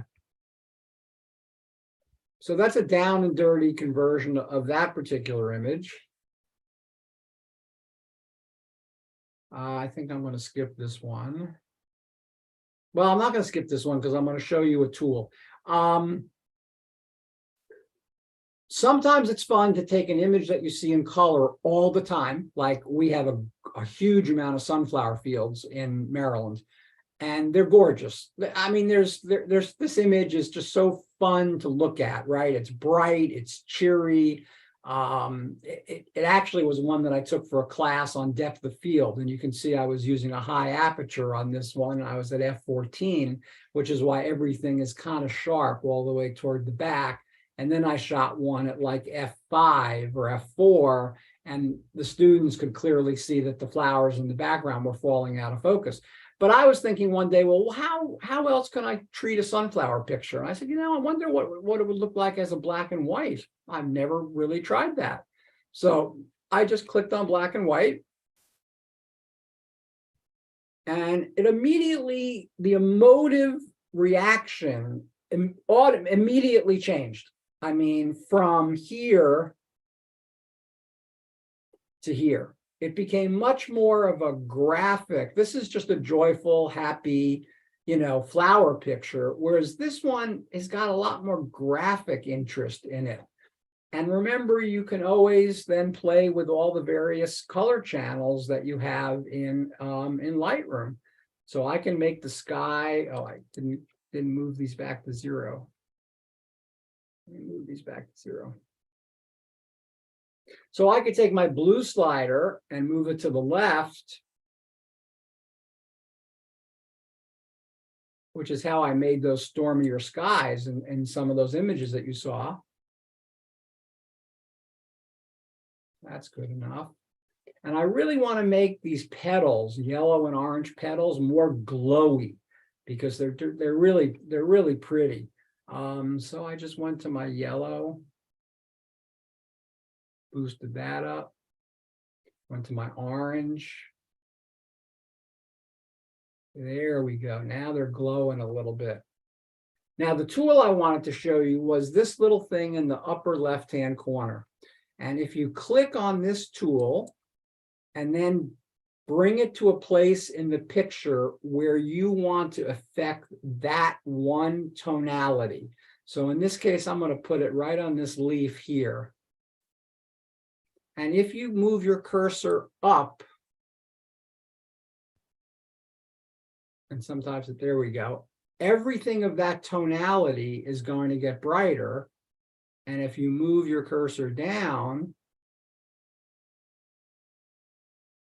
everything is going to get darker. And there are times when that comes in handy because colors are sometimes made up of other colors. And so you can't always affect what you might want to affect using your color sliders. Sometimes it's more handy to click on this tool, and I'll close it down now.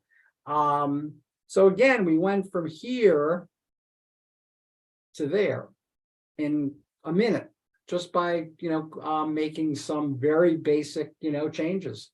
And this to me has a totally different emotive quality. And it's got a more graphic quality than the color image does.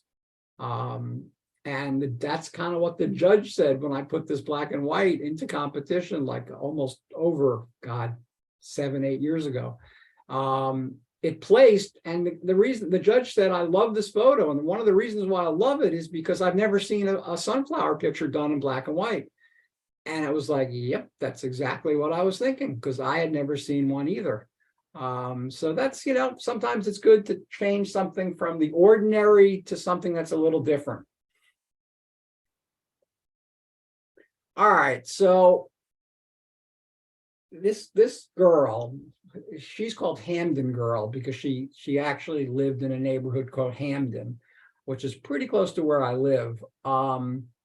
This was the actual image, and you could see it's rough. It's not, because this is what I call a quick turnaround picture. And what I mean by that is she was sitting on the stoop of her house, which is right behind her, with her older brother. And I walked by and they saw that I had a camera. So as soon as they saw that, they started mugging for the camera, like making funny smiles and doing the kind of things that I didn't want to photograph. That's not what I was there to photograph.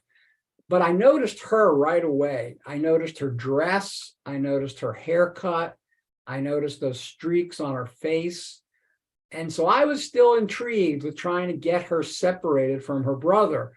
And I turned around as I walked back to my car, and she had separated herself and moved in front of the house, and she was standing in front of this cyclone fence.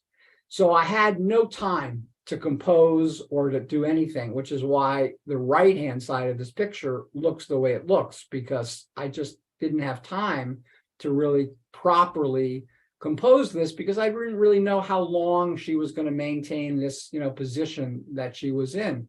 So what I did with this image, and again, I think she's got an amazing timeless quality about her. So I opened up my cropping tool, and I basically took out what was totally superfluous, which is that whole right side of the image. I took out the top part because I wanted more to concentrate on her. I brought it in a little bit from the left. And so what I ended up with was this. And that was much better, right? I got rid of all that detail that was totally unnecessary. And even the dress, to me, looked like it came out of 1940s Appalachia. I mean, it's such an old world style dress.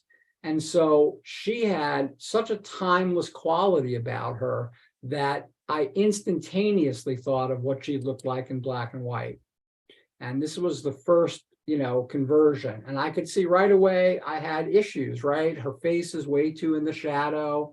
Overall, the exposure is still a little too dark. You can see it right here. In fact, I'm clipping some darks. So what I first did was just increase the overall exposure a little bit.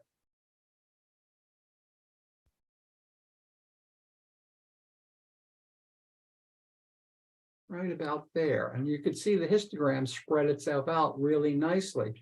Now, what's really cool about this image is that, except for the fact that that's a plastic flower pot and there's a plastic watering can back here, you really wouldn't be able to tell me what era this image was created in. Even this sign doesn't have an area code on it. So it's a pretty old fence. It's in a pretty old sign.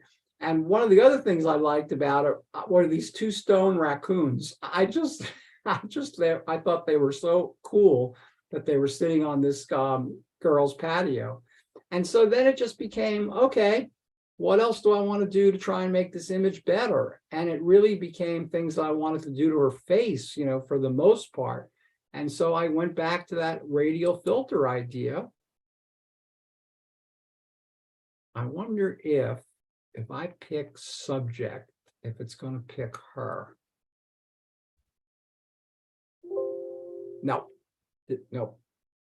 When you get that message, it means that it's not going to pick that as the subject. So then I'll go to my radial gradient and I put it over her face.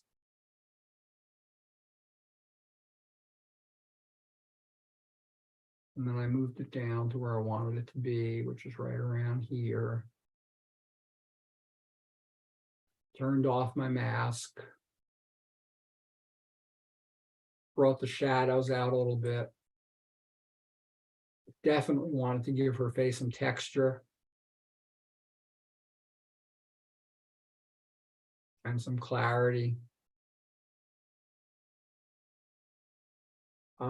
Still kept, I love those streaks. I don't know whether she had been crying or what created those, but I definitely wanted to keep those in.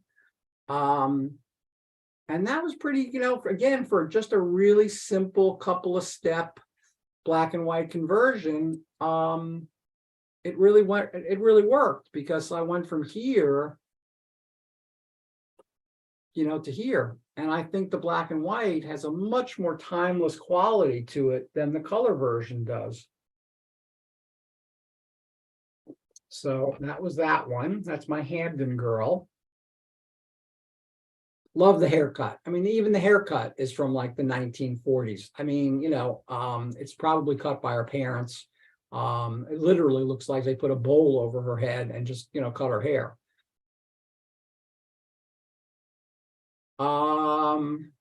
No, we're not going to use Nick tonight, so I'm not going to do that one.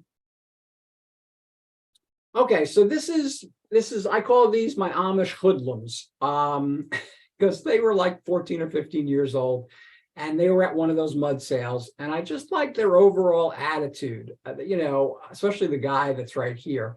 I just really liked his overall attitude. But the reason why I'm showing you this is I think this time the tool is going to work. I'm going to click on this.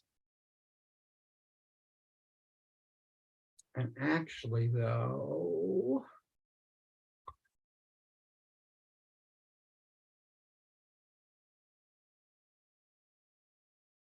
select people.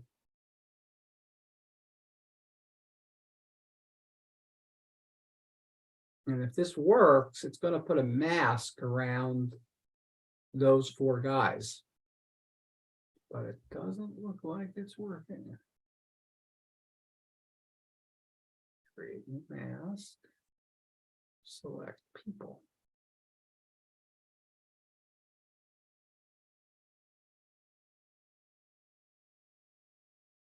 Well, I'm not sure why it's not working tonight, because last time I tried this, it worked fine. What it should do is these guys should all be having that red overlay over them, and as four individual people, and you could then select which person out of the four you might want to work on. And not only that, it gives you the ability to work on their eyes or their face or their lips. It then further subdivides, what you're able to do. So again, I apologize, because last time I tried this, it definitely did work, because it should. These are definitely four separate people from the background.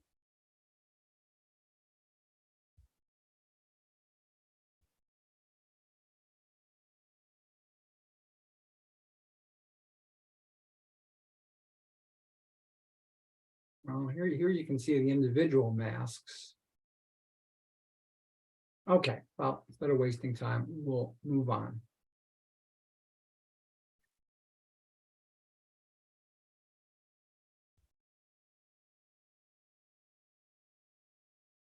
All right, so I was luckily able to take a trip to a place that I started hearing about 2 or 3 years ago, this past November. And it's called Caddo Lake. It's in the northeast corner of Texas. And it's basically a swampy lake. It was man-made, and it was man-made for steamboat traffic.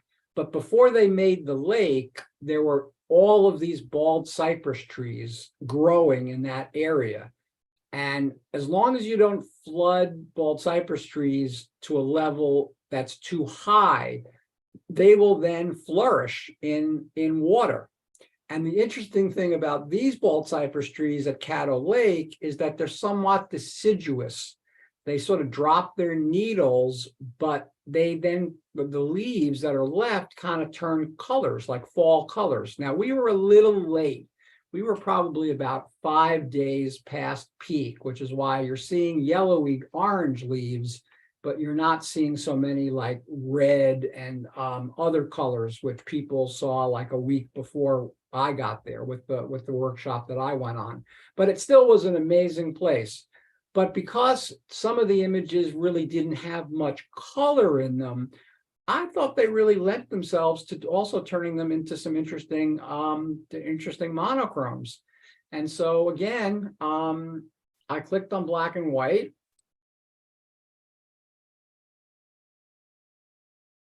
And right away, I was like struck by how silvery, they looked versus the color version where they're much more muted.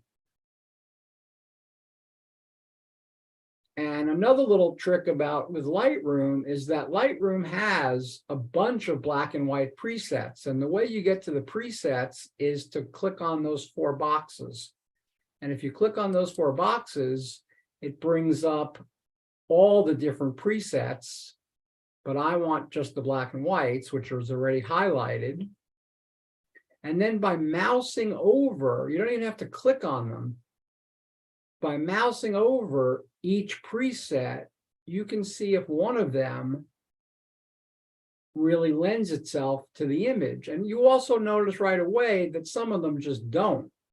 But like that one kind of does, because I want it to bring more contrast into the image.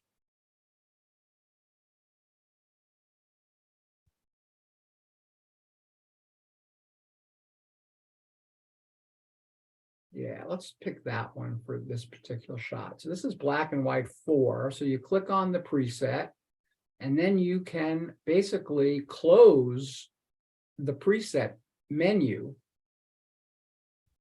And once you close the preset menu, you then have the ability to continue to work on the image in any way that you might want. And so in this case, love the shadows, love the reflections in the water. That's all really working. I'm going to tone down the highlights a little bit. It looks like I did that already. And I'm going to darken the darks, make them a little darker.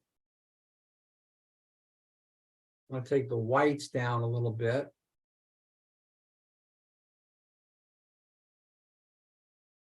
I'm going to add a bunch of texture because there's so much texture in these trees. And then add a little clarity, which is mid-tone contrast. And so right away, I realized that although I love most of my Caddo Lake images as color files, this particular one, we went from, come on. Oh, it's not giving me the color file.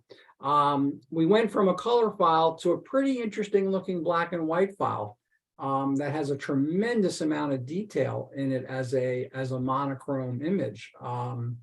So I had fun, on the trip. I had fun creating these images. And the last thing in my mind as I was flying home from Shreveport was, what I was going to do with the images in terms of whether I was going to change some of them to monochrome or leave them all as color. And I really didn't think at that moment that monochrome was really going to work for some of these images. But then I thought, I've shot swamps before. I've been to the Okefenokee, I've been to the Everglades, and I remembered that actually some of the images really look good as monochrome images. So I said, I think some of those might work, as monochromes. So we're going to do one more. Here's another shot from Caddo Lake. Come on, snap into focus. It will snap into focus in a second, but I'm not going to convert this one.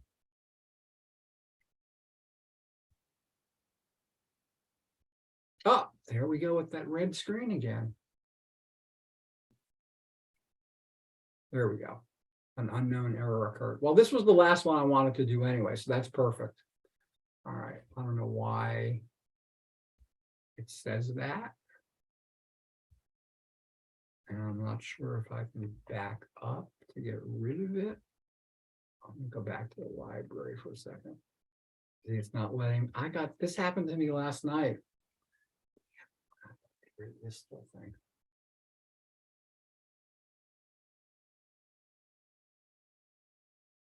Yeah, it won't let me do anything.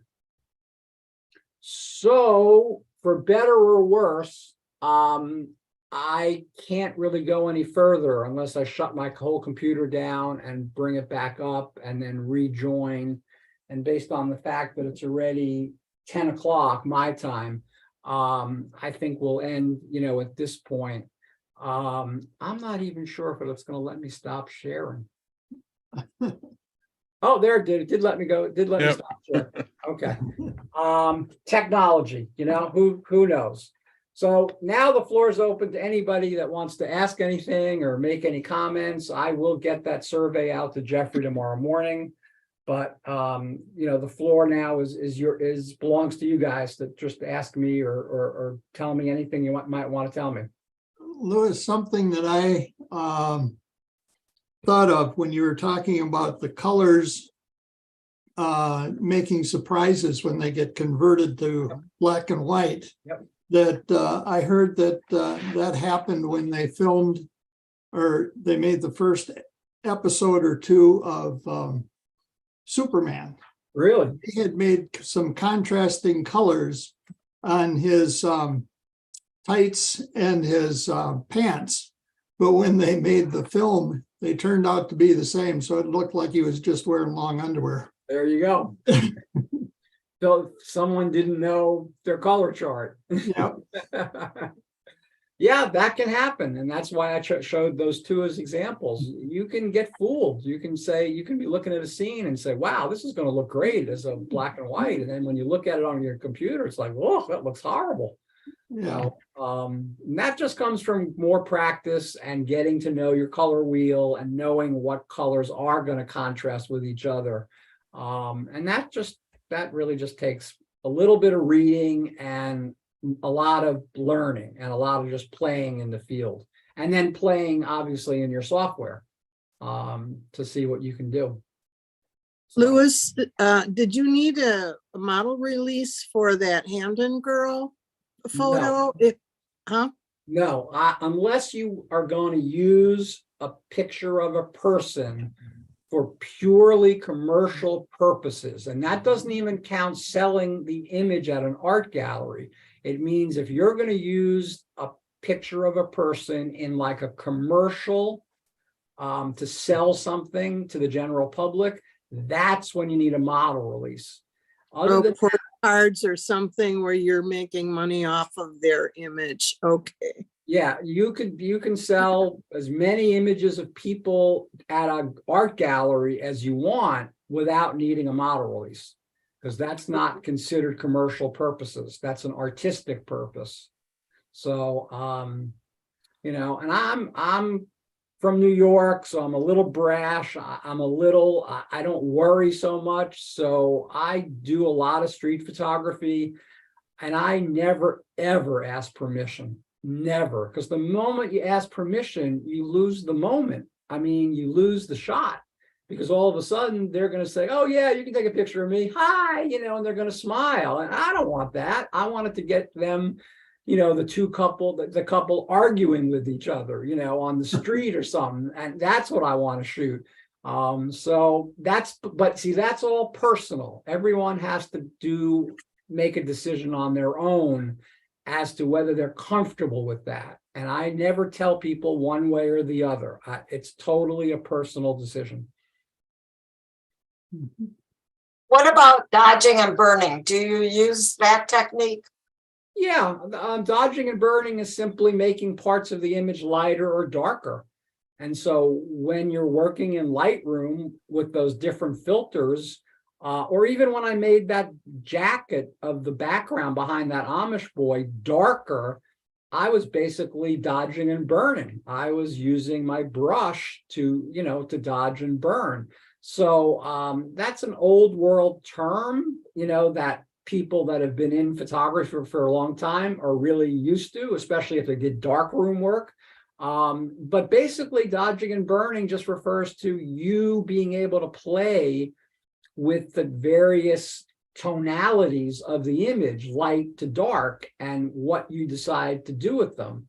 Now, some people also consider it like, do I remove things from photographs entirely? Like, do I take a person out, by cloning them out. Generally speaking, no. And I generally don't do that anyway. Occasionally, like I have an old industrial building near my house, and it's really on bad shape. It's definitely going to get knocked down one of these days and used for something else. And right in front of it is a no parking sign. And it just doesn't go with the rest of the image. It just looks bad. It's too modern. The building is right from the 1930s. And so, yeah, I cloned that no parking sign out. I just take it out. But, dodging and burning is just a general way that all of us in the digital darkroom, make sections of our images darker and sections lighter. So, yeah, I do that all the time. Yep.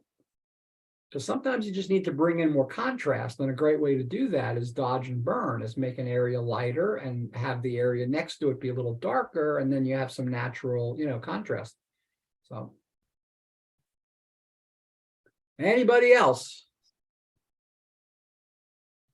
Okay. Louis, we got one person that wanted to know if you could maybe give us the list of those photographers from the past that you had talked about. They didn't write them down. Oh, names okay. Well, down. I showed images by Ansel Adams. I showed images by Henri, Henri Cartier-Bresson, which is Cartier-Bresson.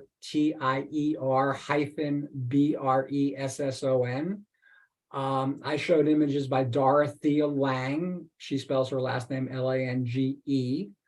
I showed images by, who else?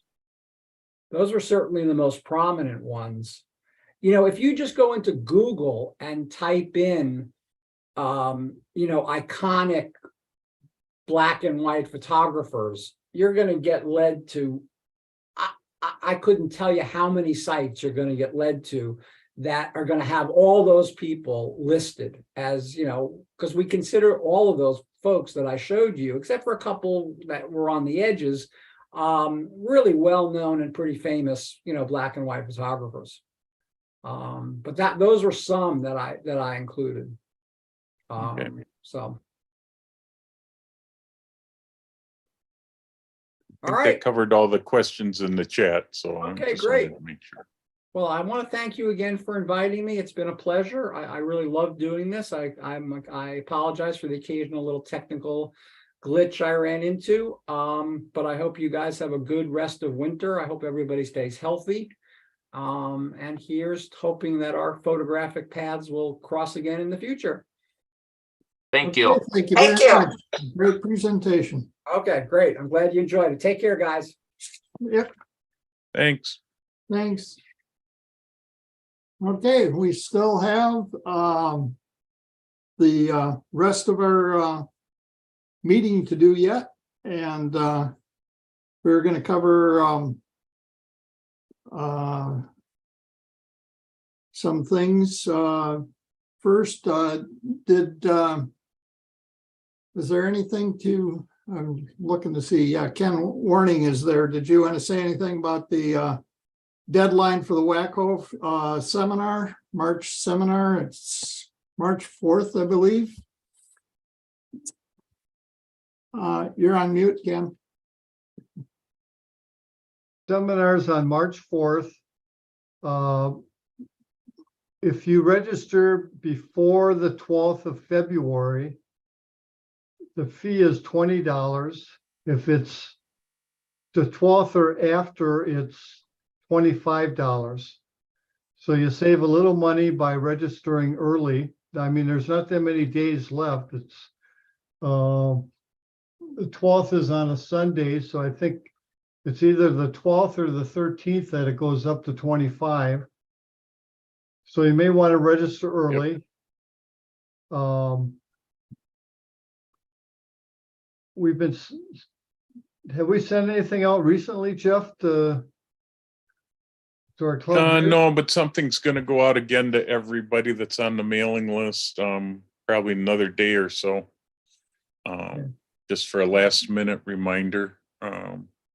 But Jennifer's talking about abstracts and landscapes, and David Kingham is talking about processing in mono. So it There's a- should be a good couple hour seminar. Yeah, there's a link to both registration and the speakers in the newsletter, and I mentioned a number of times the date of February 11th was the cutoff for the $20. Go buy yourself lunch with the money you save, I guess. Yeah, there you go. Okay, and let me see, for digital Oh, form. there's, yeah, well, yeah, digital form too, but also just want to let everybody know, we should get that out to everyone. The uploader for the WACO spring seminar is now open, and you may start submitting images for the WACO spring competition, I should say. I think it Yes, just said that's seminar. better, Jeff. Yep, spring Yeah. competition. I've got too many of those things going on in my head, so. Yeah. But And so we want to let everybody know. The themes open are, sp- for nature was insects, reptiles, and amphibians. Yep. And the theme for open special theme was PJ or sports. Okay, Digital forum coming up. We have Jim. I always have a hard time with his last name, Kopek. He is shot for EAA. He is an aviation photographer. He's here in Wisconsin, somebody I know from the past, and he will be talking about aviation photography at the digital forum at the end of this month. So okay. that will be a good one. Do we want to save Mark Van Cleve's presentation till next month where he has more time, or what do people want to do? I think he was going to talk about his trip to. Right. The trip to Israel, Jordan, and Egypt. Yep. Yeah, Actually, I will be on a cruise ship for the meeting next month. So that would make it pretty hard for me to do the presentation, and I could defer it until April if you want to do it that way, or we could go ahead and do it tonight. It's probably about 20 minutes. And I know it's already yeah, it's already out at 9. getting past our regular time, so it's up to the group. Well, in the past, if we had to drive home, we'd get home about 9:30, so doesn't matter to me. Yeah, that's true. And the bed is not too far from my computer, so. But too, and that I stay up till 2 or 3 o'clock in the morning too, so it doesn't matter. Clint. Shall I proceed? Yeah, go ahead. I would say yes, but I've got no place to go either. So At some point, I'd like to talk about the zoo field trip coming up, the indoor field trip. Yeah. I'd like to set that date as April 1st for the indoor. There's going to be, I was out shooting recently at the zoo, and there's at least 5 good areas where you can shoot indoors. And I think usually we do the outdoor thing, we focus outdoors, but being in that time of the year, there's going to be a lot to do indoors. And I think it'll be a different thing. We've never done that before with that kind of a focus, but just let's set that as April 1st, please. I'll be reminders in the newsletter next month then too, again on that, Brian. So Is that 9 o'clock? we can get, yeah. No, they don't open till 9:30, so we can meet about 9:45 in the welcoming area. Okay. Okay,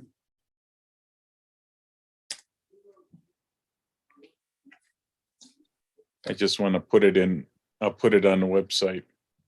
Okay, thank you.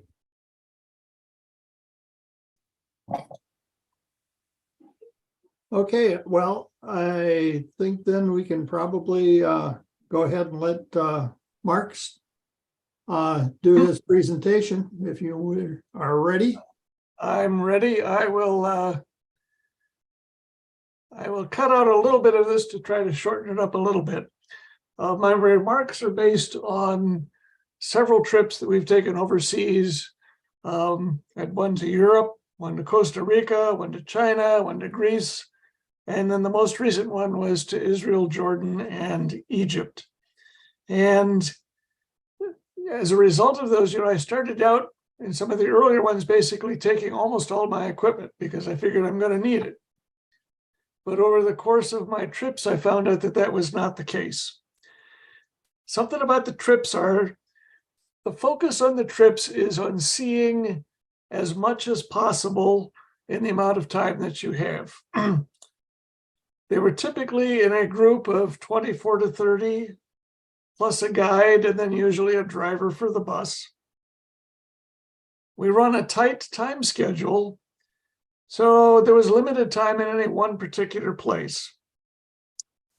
In a group like that, the group moves only as fast as the slowest person in the group, and you don't want to be that person. So that means that you can't be hanging back trying to get exactly the shot that you want, because then you're going to miss the bus. And in all of those groups, photography was not a major focus. The major focus was to see the places that we went to. Almost everybody else was using either a simple point and click camera, or actually most of them were simply using their phone, and they just sort of point and hit the button and move on. They weren't trying to be a photographer at all. So some of the challenges that you end up dealing with in a trip like that, you have very little time to look around and frame the shot.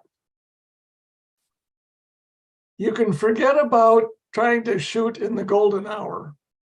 You have to use the light that you have at that particular time. We would usually start out early in the morning, go right through noon when the light was pretty harsh, and end up at nighttime when you're thinking about taking some nighttime photography. So you have to be prepared to deal with a wide variety of lighting situations.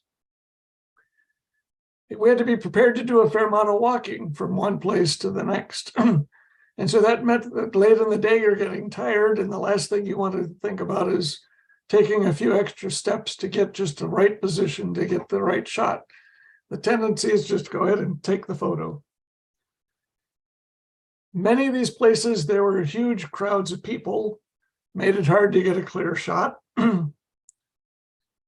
I had no ability to do any scouting in advance because the guide would decide what we were going to see the next day, and they wouldn't tell us what we were going to do until the next day. And so you can't really do any advanced planning. You just take it as it comes. And then in particular, on this particular trip, and when we were in Egypt and some of the other places, it was really hard to remember the names and the dates and the details of what we were seeing to do the labeling later on. I would try and write some notes on the bus or something like that, but that was pretty unsatisfactory. So my approach on this last trip, and this was a gradual process from taking almost everything I had to this last trip, I traveled light. I simply took my bag. I don't know if you can see, but I've got this relatively small camera bag. It hits my DSLR with my standard lens, which is an 18 to 135 zoom. Then I have a Sigma 18 to 300 that I stuck in there just in case I needed extra reach, but I never used it. And there's also room in there for my flash. But again, the places where I would have wanted to use it were typically inside the museums or something. They wouldn't let you use the flash anyway. And then, of course, I had a little bit of space for extra batteries and memory cards and things like that. because we were moving so much, I just set my camera to be aperture mode. And I set it at f6.3 because I find on my main lens, which is the 18-135 that I have, that works pretty well. And I set up a wide ISO range for automatic ISO up to 6400. And then I just trusted the camera to get me a reasonable exposure. I was willing to trade some image quality for simply getting a shot that I could use. I was more interested in having something to show rather than having an absolutely perfect shot. And I tended to frame the shot pretty wide with the idea that when I got home in Lightroom, then I could crop in, and if my horizon was off a little bit, I could straighten it. You know, I could do all of that sort of stuff in post-processing. So with the limited amount of time that we had to do anything, I just took an image with the idea that when I got back, I could turn it into a pretty decent image. And that worked out pretty well for me. At each location, if I could, I'd try and get 2 or 3 different shots. Tried to use the best technique I had, but I knew I was making compromises throughout, and I got comfortable with that. So over the trip, I ended up taking over 1,500 images. I went through and was pretty liberal on the delete button when I went through the first time, and cut it down to about 500 of them that I was going to call my keepers. And then I further nailed that down to about 250 that I put into a Google photo albums that I've shared with other people. Tonight, I'll share a subset of those, and we'll try and go through them fairly quickly. And let's see if I can get this share screen to work. So I click on share screen and click on that. Do you see the image of Jerusalem? No, not yet. All right, what did I do wrong?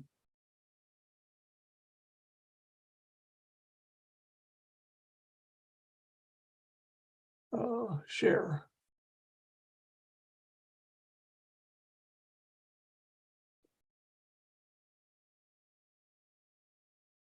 You can see my screen, but Yeah, you need to minimize that Zoom screen.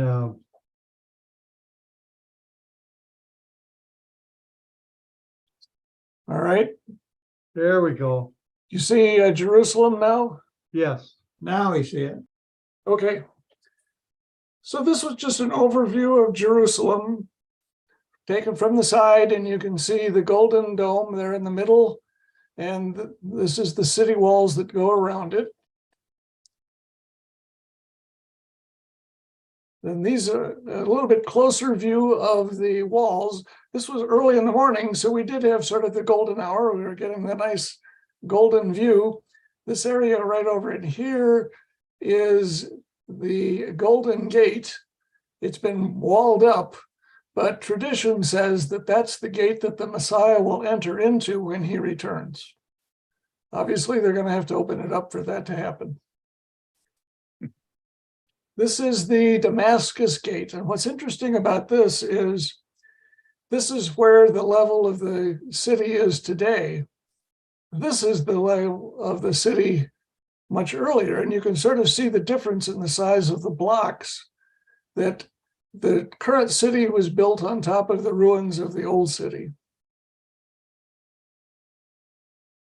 Of course, as you go in through the city itself, you go through the Stations of the Cross. So this is one of them. This is station number 5. This is an example of all of a sudden we're inside of a building. This is inside the Church of the Holy Sepulchre. It was just absolutely packed with people. They said it would be a 2-hour wait to be able to go into the actual tomb. And so with the idea that we were going to see as much as possible, we just skipped that and went on. But I did get the picture inside anyway. This is the town of Bethlehem. And you go up this road over here to this church. This is the Church of the Nativity. And when you get inside, you actually go down in underneath the altar to this area where they have this marble slab. And supposedly this is the area where the birth occurred. I'm pretty sure it didn't look like that 2,000 years ago. Again, this is inside what is now known as the Church of the Last Supper. So supposedly this is the room where the Last Supper occurred.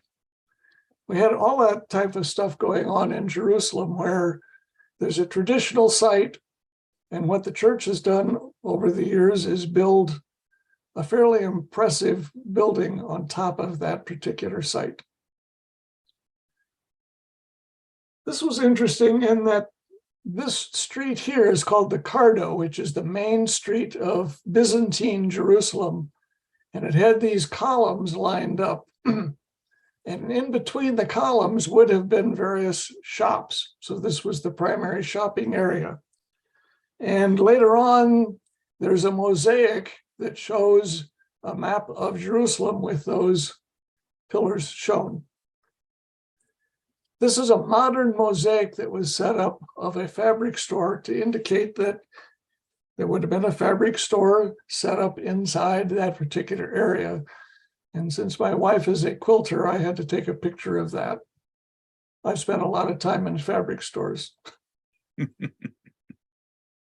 This is the Western Wall, which is the only section of the original Jewish temple that remains. And here again, what's interesting is, as you move up the wall, you see the different layers of construction. The most recent area up here at the top is fairly narrow brick. That's the most recent construction. Down at the bottom, the stones are much, much bigger, and that's made up of those earlier temples. Of course, the temple in Jerusalem today is, let's see, it's at least the fourth different one that they built in that particular area. And again, here you can see some of the base and the Muslim temple on top. And there we went to Masada. Masada is up on top of a mountain, and Herod built a palace up there. And this is the ruins of the palace. And then, of course, it was also the site of the in 70 AD of the final battle of the Jewish revolt. And from up above, you can see what's left of the remains of the Roman encampment when the Roman army came and surrounded that area and ultimately conquered that area. From there, we went to Qumran, which is the site of the Dead Sea Scrolls. And in some of those little areas is where the Dead Sea Scrolls were found. Qumran was actually a community, and this was the steps that went down into their ritual bath area. And then they had set up these very elaborate little channels to drain water into a cistern, and that's the way they managed to survive in the desert. And then we had this mother ibex and her kid wandering through the ruins. And I'm not sure how they survived. There wasn't much of anything that I could see that they would be able to eat in that area. Next, we went up to Nazareth and used that as a base of operations. This lake in the back is the Sea of Galilee. And this particular area is the site, the traditional site where Jesus gave the Sermon on the Mount. Then we went to Capernaum. And again, this shows the dark area is the ruins that probably come from around the time of Jesus. But on top of that was built a Roman city, and that's also in ruins. And that was fairly typical throughout that area. It's just layer upon layer upon layer of one layer built on top of the other. Then we went back up to Nazareth, And again, this is inside. I didn't get a very good picture here. This is a very modern church, the Church of the Annunciation, where the angel announced to Mary that she was going to bear a child. And the modern church here is built around the remnants of a much older church. And the area right in the middle is where the angel made the announcement. Then we crossed over into Jordan. This is the Jordan River. You may have heard that song about the Jordan River is deep and wide. Well, not so much. It's, around here, I think we would call that a creek. Then we went to a city called Jerash, which was a Roman city, one of the cities of the Decapolis. This was the Arch of Hadrian. They built it because Hadrian said he was going to come and pay a visit to the city. And if the emperor is coming, you make a great big arch for him to come in through. And then he didn't come. But the arch is still there. But this is an immense area. This is the Hippodrome. And then all of this area back in here was the commercial and religious section of the town. And they're pretty sure that the existing city is built on top of the residential area. So it's absolutely huge area. And again, this is the Cardo, the main street in Jerash, flanked by columns. One of the best preserved theaters anywhere in the Mideast. This is the stage. Then we went to Amman, and these were the ruins up on the top of the citadel in Amman. Not much there. And there we went to the Dead Sea. We did the obligatory get into the water and float. And then we went to Petra, and I really enjoyed Petra. This is our guide talking about what we're going to see. You start out by walking down 1.5 miles to get into the main part of the city. And as you go down, you're going in through this slot canyon, basically. I've seen pictures of Antelope Canyon. This reminded me of that. I've never been to Antelope Canyon, but I had a similar feeling here. Unfortunately, the light was not very good the day that we were there. Another one of those situations where you have to deal with whatever you've got. There's the first view of the treasury, Indiana Jones Treasury. Most of this city that we saw then were tombs that had been carved into the rock. Really pretty interesting. Then we went to a place where there was a mosaic in the floor of the city, a church rather. And then this is the one that I mentioned. This is in Madaba in Jordan. This area here is the map of Jerusalem in Byzantine times. And these are those columns. And this is the main street of Jerusalem. Then we went to Egypt. This is the Pyramid of Khafre, about 2500 BC. This is Khufu, roughly the same time. And then here are this is Khufu, Khafre, and Menkaure. Those are the three main pyramids. And you can sort of see the city of Cairo in the distance, and you can see how smoggy it was. And the Sphinx is actually down below the pyramids. But there's the Sphinx. Then we flew to Aswan, and we went to 3 temples. This is the Temple of Philae. And all of these temples were pretty much the same. It's sort of like if you've seen cathedrals in Europe, they all follow sort of the same plan. Same thing was true with the temples in Egypt. They all follow sort of the same plan. They have these 2 large sections. And then there's carving in it with the various gods. Then we went to the temple of Kom-Ombo, which is the crocodile god temple. So this is the crocodile god. And in the museum, they had actually mummified crocodiles. And we're on the Nile River. We're actually on a cruise going down the Nile. We did get to relax a little bit. Then we went to the temple of Edfu, again, same structure. Here, these are two female gods. One is from the southern kingdom, one is from the northern kingdom, and then you'll notice the pharaoh is wearing a hat that has both types to indicate that he is now the leader of both the northern and the southern kingdom. This is the temple of Hatshepsut from about 1500 BC.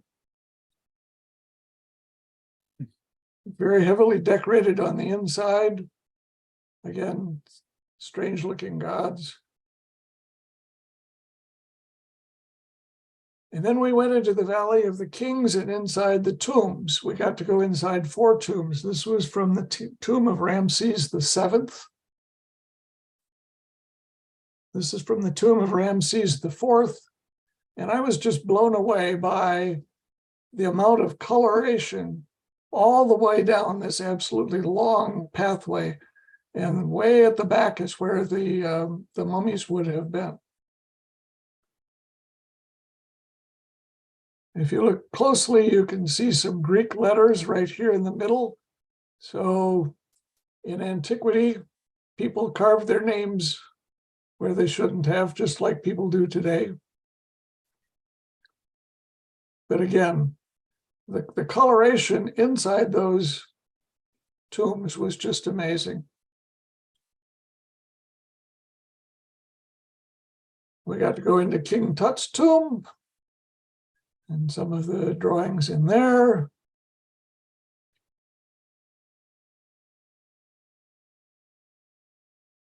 And this was one of the last of the Ramses tombs.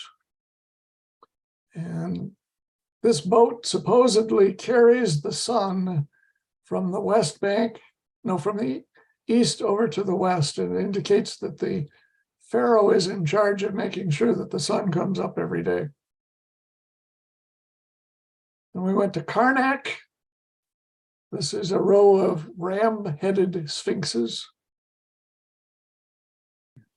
This temple is in a bad state, but they have done some recent things where they took the sand off of those columns and show the color underneath. Some of the obelisks. And this is the source of some of the obelisks. There's one of them is now in St. Peter's. There's another one in London, I believe. And then we went to the Temple of Luxor, and it had been a long day. And so it's getting to be nighttime. And so I'm sort of shooting handheld. And then we went to the Egyptian Museum. And I'll go through these quickly. This is some of the decorations from King Tut's tomb. This is his chair.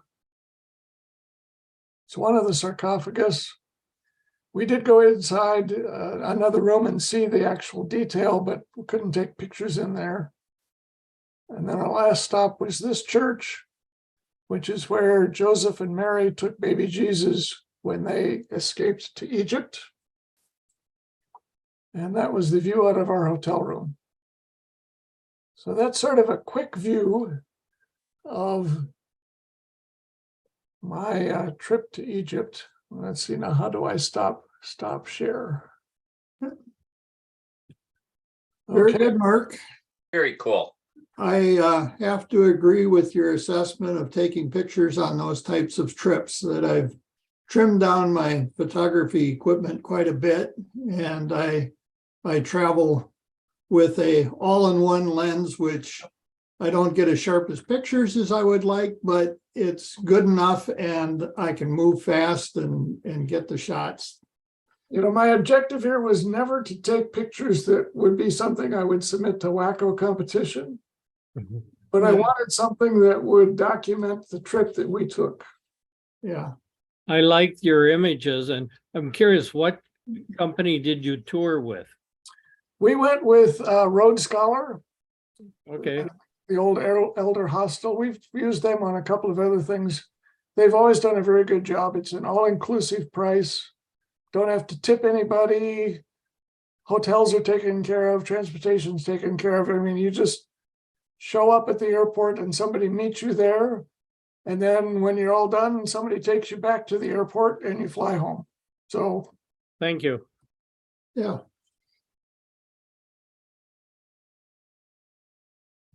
if anybody is interested, I can send you a link to my full set. All 250, I could send it to Jeff and he could send it out. I know that looking at other people's vacation pictures is usually pretty low on people's priorities. But I'll send it to Jeff and he can do it. Yeah. Yeah, send it to me. I'll send it out to everybody, and whoever wants to watch it can take a look at it. I found it very interesting. So The How many days was that? 17 days. I got tired just watching your photos. I mean, with all Yeah. the walking. Must be Well, a it's amazing. Mark. Congratulations. Yeah. It's amazing what they can print so far. It's like they didn't have flashlights in that. It's like, I wonder how they kept it, you know, from, if they burnt anything, you'd get burnt, you know, the soot in that. I don't know how they kept it nice and clean in that. Yeah, I don't either. I was completely amazed by the interiors of those tombs. If you ever get a chance to go and look at them, it's worth the flight over to see that, in my opinion. It was very, very impressive. Several years ago, maybe a couple decades ago, somebody had found something in one of the tombs that looked like a primitive battery. And then just recently, I read something where they had unearthed a primitive battery, and I forget where, but it was in the Mid-East somewhere. It was in a jar, you know, about so big, and they showed a cutaway view of the rods and stuff. So they're still wondering. I know on my trip to Russia, we were being processed through these palaces, and I'm trying to take pictures and taking pictures of the ceiling and everything. We had this one couple on our trip that the wife was very low stature. She came up to about my chest, and getting packed into these places that I found about 3 or 4 times, I'd take pictures of the ceiling and I'd bring my camera down and I'd smack her right in the top of her head with my elbow, and I felt so bad. She took it pretty well, but I felt horrible. Hey, Mark, one question. You said that you had difficulty taking notes, but yet you gave a lot of description, you know, a lot of details. And so is all this off memory or just a combination of notes and memory? It's a combination of notes and memory and the Wikipedia. I mean, I knew that we were, for example, in Edfu as a temple, and so I would type that in, and then I could look and see, oh yeah, that's the picture that I took, and then it would have a description. So the internet is a great thing in terms of having lots of information available if you can narrow it down. And so my notes tended to be high-level notes of this day we went here, and there were a couple of key things there, and then I could go look it up on the internet and get some more information. Okay. Nowadays, you can put in the names of things and get confirmation that the picture that I have is the same temple that I was Exactly. Exactly. in. And actually, our guide in Egypt was had graduated in archaeology. And we asked her, well, don't you want to be out there digging? She said, no, I went into archaeology specifically to be a tour guide because I like interacting with people. If you're an archaeologist, most of the time you're simply digging in the dust. And once every 2 or 3 weeks, you find something. This is just boring as all get out. So I thought, but she was a tremendous source of information. I mean, she could actually read the hieroglyphs. So as we're in some of those temples, she was able to say, this is what this says. So it added quite a bit to the tour. Yeah, I hate to be digging in the desert. Too hot for me. Yeah, we went in November and it was not bad at all. That was a good time to go. And we, Some people with Good to know. umbrellas. Yeah, I wondered. I saw some people with umbrellas. I thought that was shielding them from the sun, but it was, we only had 1 day of rain out of the 17. And it was light rain. It wasn't really that much of a problem. anyway, it wasn't that hot in the end. Okay, good. No.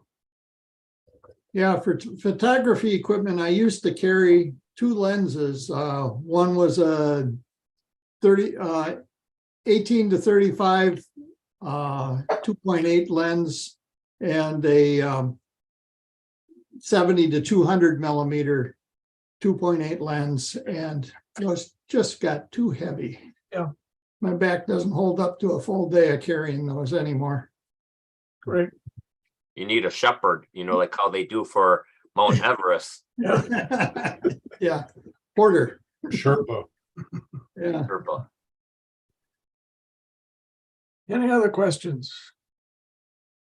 It was interesting, Mark. Thank you. All right, thanks. It was a great trip. Yeah. And I don't think we have anything else for the meeting today, so I think we can call it a day. All right. Thank you, Good everyone. night, everyone. Good night. right. Thank you. Thanks for staying Thanks. on. Have a good month. Good night.